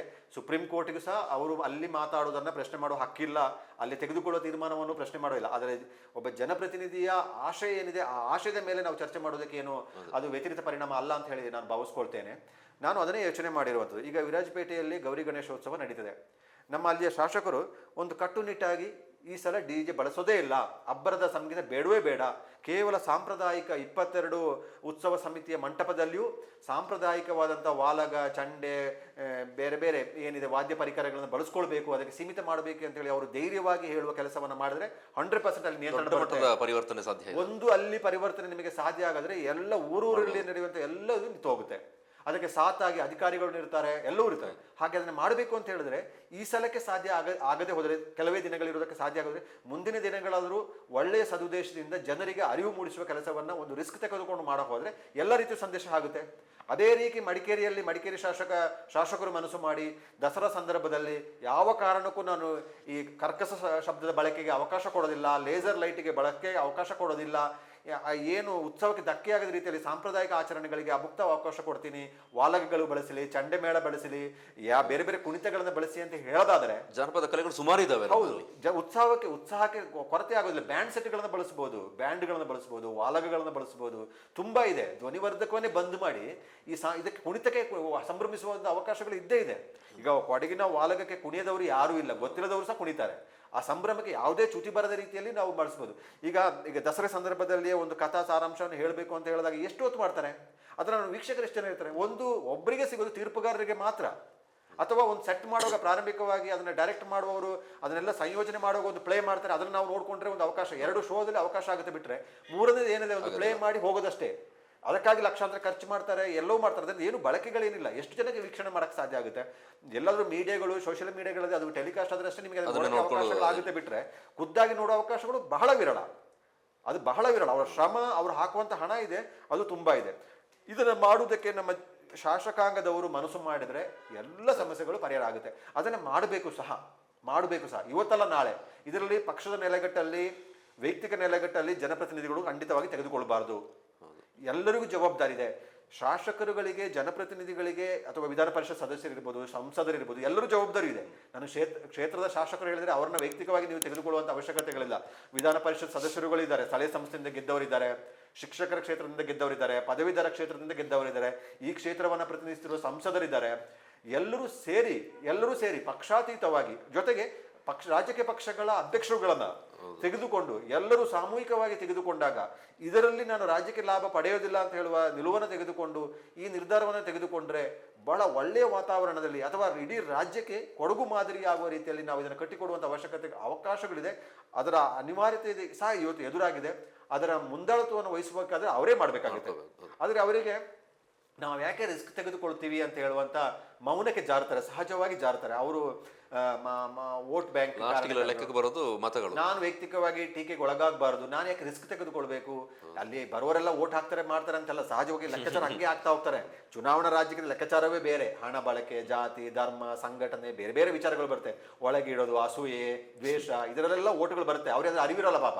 ಅವ್ರು ಏನು ಯೋಚನೆ ಮಾಡ್ತಾರೆ, ನಾನೇನಾದ್ರು ಕೈ ಹಿಂಗೆ ಹೇಳಿದ್ರೆ ಅವರೆಲ್ಲಿ ಬೇಜಾರು ಮಾಡ್ಕೊಳ್ತಾರೆ ಅಂತೇಳಿ. ಅದೇನು ಅಲ್ಲ, ಸಾಧ್ಯ ಅವಕಾಶಗಳು ಇದ್ದೇ ಇದೆ ಎಲ್ಲದೂ. ಈಗ ಗೋಣಿಕೊಪ್ಪ ದಸರಾದಲ್ಲೂ ಸಹ ಏನು ಕರ್ಕಶ ಸಂಗೀತಗಳನ್ನು ಬಳಸುವಂಥದ್ದು ನಿರ್ಬಂಧ ಮಾಡುವುದಕ್ಕೆ, ತಡೆಯುವುದಕ್ಕೆ ಅವಕಾಶಗಳಿದೆ. ಇದಕ್ಕೆ ಚಾಲು ಮಾಡಬೇಕಾಗುತ್ತೆ. ಸಹಜವಾಗಿ ಇಲ್ಲಿಯ ಪೊಲೀಸ್ ವರಿಷ್ಠಾಧಿಕಾರಿ ಕೆ ರಾಮರಾಜನ್ ಒಂದು ಉತ್ಸಾಹದಿಂದ ಈ ಒಂದು ಕೆಲಸಕ್ಕೆ ಚಾಲನೆ ನೀಡಿದ್ದಾರೆ. ಆ ಚಾಲನೆ ನೀಡಿದನ್ನ ಮುನ್ನಡೆಸ್ಕೊಂಡು ಹೋಗುವಂತ ಕೆಲಸವನ್ನ ಎಲ್ಲರೂ ಸೇರಿ ಮಾಡಿದಾಗ ಇದೊಂದು ಸಾಧ್ಯ ಆಗುತ್ತೆ. ದಸರಾ ಉತ್ಸವ ಸಮಿತಿಗಳ ಸಭೆಯನ್ನ ಪೊಲೀಸ್ ವರಿಷ್ಠಾಧಿಕಾರಿ ಅಥವಾ ಪೊಲೀಸ್ ಇಲಾಖೆಯವರು ಯಾಕೆ ನಡೆಸಬೇಕಾಗುತ್ತೆ? ಅವರು ಒಬ್ಬರಿಗೆ ಜವಾಬ್ದಾರಿ ಇರುವಂತದ? ಇದರ ವ್ಯತಿರಿಕ್ತ ಪರಿಣಾಮಗಳು ಎಷ್ಟು ವ್ಯವಸ್ಥೆಗಳ ಮೇಲೆ ಬೀಳುತ್ತೆ? ಹಾಗಾದ್ರೆ ಈ ಶಾಸಕಾಂಗದವರು ಇದನ್ನ ಹೆಚ್ಚು ಮುತುವರ್ಜಿ ವಹಿಸಿಕೊಂಡು ಅದನ್ನ ಮಾಡಬೇಕಾಗುತ್ತೆ. ಅಥವಾ ಸರ್ಕಾರನೂ ಸಹ ಅಷ್ಟೇ, ಆಡಳಿತ ನಡೆಸುವಂತ ಸರ್ಕಾರ ಅಷ್ಟೇ. ಅವರು ಕಾನೂನನ್ನು ರೂಪಿಸುವವರೇ. ಅವರು ಅದನ್ನ ರೂಪಿತವಾದಂಥ ಕಾನೂನನ್ನ ಜಾರಿಗೆ ತರುವುದಕ್ಕೆ ಅಡ್ಡಿಯಾಗುವುದು ಅವರೇ. ಅದು ಬಹಳ ವಿಪರ್ಯಾಸ. ಕಾನೂನನ್ನ ಯಾರು ಮಾಡಿರುವುದು? ಕೋರ್ಟ್ ಮಾಡಿದಲ್ಲ, ಕಾರ್ಯಾಂಗ ಮಾಡಿದಲ್ಲ, ಶಾಸಕಾಂಗ ಮಾಡಿದಲ್ಲ. ಇವರೇ ಶಾಸಕಾಂಗದವರು ಚರ್ಚೆ ಮಾಡಿ ಅದನ್ನ ಕಾರ್ಯರೂಪಕ್ಕೆ ತರುವ ಸಂದರ್ಭದಲ್ಲಿ ಅಡ್ಡಗಾಲು ಹಾಕುವುದು ಅವರೇ. ನೀವು ಹೀಗೆ ಬೇಕಾದ್ರೆ ಹಾಗೆ ಕಾನೂನನ್ನೇ ಬೇಕಾಗಿಲ್ಲಲ್ಲ. ಯಾಕೆ ಇವ್ರ ಉದ್ದೇಶ ಏನಿರುತ್ತೆ? ಆಗ ಒಂದು ಕಾನೂನಿನ ಉದ್ದೇಶ ಏನಿರುತ್ತೆ, ಕೊನೆಯ ಆಶಯ ಏನಿರುತ್ತೆ, ಎಲ್ಲ ಜನಪರವಾದಂಥ ಆಶಯ, ಜನರಿಗಾಗಿ ಇರುವಂಥದ್ದು. ನಮ್ಮದು ಏನೇ ಕಾನೂನಿದೆ, ಜನ ವಿರೋಧಿಯಾದಂಥ ಕಾನೂನನ್ನು ಯಾವ ಕಾರಣಕ್ಕೂ ಸ್ವೀಕಾರ ಮಾಡೋಕ್ಕೆ ಸಾಧ್ಯ. ಬೇರೆ ಬೇರೆ ಉದ್ದೇಶಗಳಿಗಾಗಿ, ಪಕ್ಷದ ಉದ್ದೇಶಕ್ಕಾಗಿ, ಇನ್ಯಾರು ಹಿತಾಸಕ್ತಿ ಕಾಪಾಡೋಕೆ ಕೆಲವು ಕಾನೂನುಗಳನ್ನು ರೂಪಿಸ್ತಾರೆ. ಅದು ಜನಪರವಾದಂಥ ಕಾನೂನು ಆಗಿರೋಲ್ಲ. ನಮಗೆ ಉದಾಹರಣೆ ಕೊಡಬೇಕು ಅಂತ ಹೇಳಿದ್ರೆ, ನಾವು ಪಂಜಾಬ್ ರೈತರೆಲ್ಲ 3 ವರ್ಷಗಳ ಕಾಲ ಸುದೀರ್ಘ ಹೋರಾಟ ಮಾಡಿ ಆ ಕಾನೂನು ಜಾರಿಗೆ ತರದಾಗಿ ತಡೆದ್ರು. ಜನ ವಿರೋಧಿಯಾದಂಥ ಕಾನೂನನ್ನು ಸರ್ಕಾರ ಬಹುಮತದ ಆಧಾರದಲ್ಲಿ ಮಾಡಿದ್ರು ಸಹ, ಸುಗ್ರೀವಾಜ್ಞೆಗಳ ಮೂಲಕ ಕಾನೂನನ್ನು ಜಾರಿಗೆ ತಂದರೂ ಸಹ ಅದನ್ನು ಅನುಷ್ಠಾನ ತರುವಾಗ ಅದು ಜನವಿರೋಧಿಯಾಗಿದ್ದರೆ ಅದನ್ನು ಅನುಷ್ಠಾನ ತರೋಕ್ಕೆ ಸಾಧ್ಯನೇ ಆಗೋದಿಲ್ಲ. ಜನಕ್ಕೆ ವಿರುದ್ಧವಾದಾಗ ಅದು ಅನುಷ್ಠಾನಕ್ಕೆ ಹೋಗಿ ಅವರು ನನಗೆ ವ್ಯತಿರಿಕ್ತ ಪರಿಣಾಮ ಬೀರ್ತಾ ಇದೆ ಅಂತ ಹೇಳುವ ಭಾವನೆ ಜನರಿಗೆ ಬಂದಾಗ, ಜನ ರೊಚ್ಚಿಗೆದ್ದು ದಂಗೆ ಏಳುವಂಥ ಪರಿಸ್ಥಿತಿ ಬಂದರೆ ಯಾವ ಕಾನೂನನ್ನು ಯಾರಿಂದನೂ ಅನುಷ್ಠಾನ ತರೋಕ್ಕೆ ಸಾಧ್ಯ ಆಗೋದಿಲ್ಲ. ನಾವು ಎಲ್ಲ ರೂಪಿಸ್ತಿರುವಂಥ ಕಾನೂನು ಏನಿದೆ ಅದು ಜನರಿಗಾಗಿರುವಂಥ ಕಾನೂನು. ಜನರಿಗೂ ಅದರ ಅರಿವಿರಬೇಕು, ಇದು ನನಗಾಗಿ, ನನ್ನ ಒಳ್ಳೆಯದನಕ್ಕಾಗಿ ಇದನ್ನು ರೂಪಿತವಾಗಿರೋದು ಅಂತ. ಇದು ಯಾವಾಗ ಗೌರವಪೂರ್ವಕವಾಗಿರುತ್ತೆ ಅಂತ ಹೇಳಿದ್ರೆ, ಅದು ಸರಿಸಮಾನವಾಗಿ ಅನುಷ್ಠಾನಕ್ಕೆ ಬಂದಾಗ, ಕ್ರಮಬದ್ಧವಾಗಿ ಅನುಷ್ಠಾನಕ್ಕೆ ಬಂದಾಗ, ಪ್ರಶ್ನೆ ಮಾಡದಿರುವಾಗೂ ಅದು ಅನುಷ್ಠಾನಕ್ಕೆ ಬಂದಾಗ ಅದು ಸಾರ್ಥಕತೆಯನ್ನು ಪಡ್ಕೊಳುತ್ತೆ, ಅದು ಸ್ವೀಕಾರಾರ್ಹ ಆಗುತ್ತೆ. ಅದೇ ನನಗೂ ಮತ್ತೊಮ್ಮೆ ಅನ್ಸೋದು, ಈ ಎಸ್ ಪಿ ರಾಮರಾಜನ್ ಅವ್ರನ್ನ ಮಾತಾಡ್ಸಿದಾಗ ಅವ್ರಿಗೂ ಗೊತ್ತಿತ್ತು ಅನ್ಸುತ್ತೆ, ಈ ಜನರಿಗೆ ಸಮಾಧಾನವಾಗಿ ಹೇಳಿದ್ರೆ ಯಾರು ಅದನ್ನು ಫಾಲೋ ಮಾಡ್ಲಿಕ್ಕೆ ಹೋಗೋದಿಲ್ಲ. ಒಂದು ರೀತಿಯಲ್ಲಿ ಭಯ ಹುಟ್ಟಿಸಿ ಅವ್ರನ್ನ ಕಂಟ್ರೋಲ್ಗೆ ತರಲಿಕ್ಕೆ ಸಾಧ್ಯ ಅನ್ನೋಂಥದ್ದು. ಆ ನಿಟ್ಟಿನಲ್ಲಿ ಅವರು ಬೇರೆ ಬೇರೆ ಸ್ಟೇಟ್ಮೆಂಟ್ಗಳನ್ನ ಕೊಡ್ತಾ ಬಂದರು.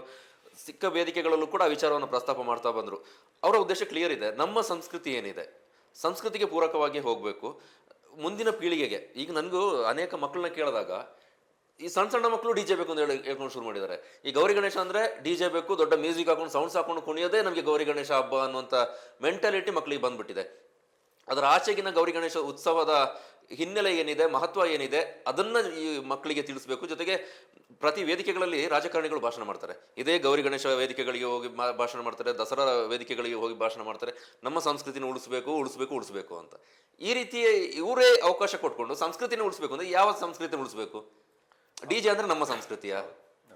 ಆ ರೀತಿಯಾದ ವಿಚಾರ ಬರುತ್ತೆ. ಬಹುಶಃ ರಾಮರಾಜನ್ ಅವರು ಪರ ವಿರೋಧ ಅಭಿಪ್ರಾಯಗಳು ವ್ಯಕ್ತ ಆಗ್ತಾ ಇದೆ ಕೂಡ, ಮುಂದೆ ಕೂಡ ಆಗುತ್ತೆ ಈ ರೀತಿ ವಿಚಾರಗಳು ಬಂದಾಗ. ಆದರೆ ಅವರ ಉದ್ದೇಶ ಕ್ಲಿಯರ್ ಇದೆ. ಅದನ್ನ ಅರ್ಥ ಮಾಡಿಕೊಳ್ಬೇಕಾದಂಥವ್ರು ನಾವು. ಅವ್ರು ಎಷ್ಟೇ ಹೇಳಿದ್ರು ಕೂಡ ಅವ್ರು ಯಾಕಾಗಿ ಹೇಳ್ತಿದ್ದಾರೆ ಅನ್ನೋದನ್ನ ಕೇವಲ ಪ್ರತಿಷ್ಠೆಗಾಗಿ ತೆಗೆದುಕೊಳ್ತಾರೆ. ಅವನು ಅದನ್ನ ಮಾಡ್ತಾ ಇದ್ದಾನೆ, ನಮ್ಗೆ ಅವಕಾಶ ಕೊಡೋದಿಲ್ಲ ಅನ್ನೋದನ್ನ ಬಿಟ್ಟು ನಮ್ಮತನ ಏನಿದೆ, ನಮ್ಮತನವನ್ನ ನಾವು ಉಳಿಸ್ಕೊಂಡು ನಮ್ಮ ಮಕ್ಕಳಿಗೆ ಅದನ್ನ ಕಲಿಸುವ ನಿಟ್ಟಿನಲ್ಲಿ ಯೋಚನೆ ಮಾಡಿದಾಗ ಅವರ ಹೇಳಿಕೆಗಳು, ಅವರು ಮಾಡ್ತಿರುವಂತಹ ಕಾನೂನುಗಳ ವ್ಯಾಖ್ಯಾನಗಳು ನಮಗೆ ಅರ್ಥ ಆಗ್ಲಿಕ್ಕೆ ಸಾಧ್ಯ. ಮುಂದೆ ಯಾವ ರೀತಿ ಹೋಗುತ್ತೋ ಗೊತ್ತಿಲ್ಲ. ಇನ್ನೊಂದು ಆಯಾಮದಲ್ಲೂ ಕೂಡ ಚರ್ಚೆ ಆಗ್ಬೋದು. ಯಾಕಂತ ಹೇಳಿದ್ರೆ, ಈಗ ನೀವು ಆಗಲೇ ಹೇಳಿದಾಗೆ ಕೆಲವರು ಪಾಲನೆ ಮಾಡಿದ್ದಾರೆ. ಎಸ್ ಪಿ ಆದೇಶ, ಏನು ಪೊಲೀಸ್ ಇಲಾಖೆಯಿಂದ ಆರ್ಡರ್ ಬಂತು, ಪಾಲನೆ ಮಾಡಿಕೊಂಡು ಸಂಸ್ಕೃತಿ ಸಂಪ್ರದಾಯಬದ್ಧವಾಗಿಯೇ ಭಜನಾ ಕುಣಿತ ಇರ್ಬೋದು, ಭಜನೆ ಹಾಡ್ಕೊಂಡು ಹೋಗೋದು, ನಮ್ಮ ಸಾಂಸ್ಕೃತಿಕ ಪರಿಕರಗಳನ್ನ, ಜಾನಪದ ಪರಿಕರಗಳನ್ನ ಬಳಸ್ಕೊಂಡು ಮೆರವಣಿಗೆ ಹೋಗೋದು. ಇನ್ನೊಂದು ಅದಕ್ಕೆ ತದ್ವಿರುದ್ಧವಾಗಿ ಇವರ ಆದೇಶಗಳಿಗೆ ಸೆಡ್ಡು ಹೊಡೆದು ಡಿ ಜೆ ಸಂಗೀತವನ್ನು ಬಳಸಿದ್ದು ಕೂಡ ಇದೆ. ಈ ಇವರ ಆದೇಶಗಳನ್ನ ಪಾಲನೆ ಮಾಡಿದವರು ಅದನ್ನು ಪ್ರಶ್ನೆ ಮಾಡ್ಬೋದು. ನಾವು ಪಾಲನೆ ಮಾಡಿದ್ದೀವಿ, ಪಾಲನೆ ಮಾಡದವರು ವಿರುದ್ಧ ಏನು ಕ್ರಮ ತೆಗೆದುಕೊಂಡಿದ್ದೀರಿ? ನಿಮ್ಮ ಭಯದಿಂದ ನಾವು ಮಾಡಿದ್ದೀವಿ. ಈಗ ಅವರು ಅದನ್ನು ಮಾಡಿದ್ದಾರೆ, ನಿಮ್ಮ ಆದೇಶನ ಉಲ್ಲಂಘಿಸಿ ಮಾಡಿದ್ದಾರೆ, ಅವ್ರ ಮೇಲೆ ಏನು ಕ್ರಮ ಆಗಿದೆ ಅನ್ನೋಂಥ ನಿಟ್ಟಿನಲ್ಲಿ ಮುಂದಿನ ವರ್ಷ ನಾವು ಕೂಡ ಇದನ್ನು ಮಾಡ್ತೀವಿ ಅನ್ನೋಂಥ ಆರೋಪ ಪ್ರತಿ ಮಾತುಗಳು ಕೂಡ ಬರ್ಬೋದು. ಅದನ್ನು ಯಾವ ರೀತಿ ಸ್ವೀಕರಿಸ್ತಾರೋ ಗೊತ್ತಿಲ್ಲ ಪೊಲೀಸ್ ಇಲಾಖೆ. ಚರ್ಚೆ ಇದ್ದಿದೆ ಇದು. ಮುಂದೆ ನಮ್ಮ ಉದ್ದೇಶ ಎಷ್ಟೇ, ನಮ್ಮ ಆಚರಣೆ, ಸಂಸ್ಕೃತಿ, ಸಂಪ್ರದಾಯ ಏನಿದೆ ಅದರ ಬದ್ಧವಾಗಿ ಹೋಗೋದು. ಜನರಿಗೆ ಯಾರಿಗೆ ಸಮಸ್ಯೆ ಆಗದ ರೀತಿಯಲ್ಲಿ ನಾವು ಬಳಸ್ಕೊಂಡು ಹೋದ್ರೆ, ಆಗಲೇ ಕುಟುಂಬರು ಹೇಳಿದಾಗೆ ಡಿ ಜೆ ಅಂದರೆ ಕೇವಲ ಸ್ಪೀಕರ್ ಬಳಕೆಗೆ ನಿಷೇಧ ಅಲ್ಲ, ಸ್ಪೀಕರನ್ನು ಬಳಸ್ಬೋದು. ಅದನ್ನು ಯಾವ ಉದ್ದೇಶದಿಂದ ಯಾವ ರೀತಿ ಬಳಸ್ತೇವೆ ಅನ್ನೋದು ಮುಖ್ಯ. ಆ ಸೀಮಿತ ಚೌಕಟ್ಟಿನಲ್ಲಿ, ಆ ಸೀಮಿತ ಪರಿಧಿ ಏನಿದೆ ಶಬ್ದದ ಬಳಕೆಗೆ, ಅದರ ಒಳಗೆ ನಾವು ಬಳಸ್ಕೊಂಡ್ರೆ ಎಲ್ಲವೂ ಕೂಡ ಒಳಿತ ಆಗುತ್ತೆ. ನೋಡೋ ಮುಂದೆ ಯಾವ ರೀತಿ ಹೋಗುತ್ತೆ ಅಂತ. ಈ ಚರ್ಚೆಯ ವಿಚಾರದ ಕುರಿತಾಗಿ ನಿಮ್ಮ ಅಭಿಪ್ರಾಯಗಳಿದ್ರೆ ನಮಗೆ ಕಮೆಂಟ್ ಮಾಡಿ.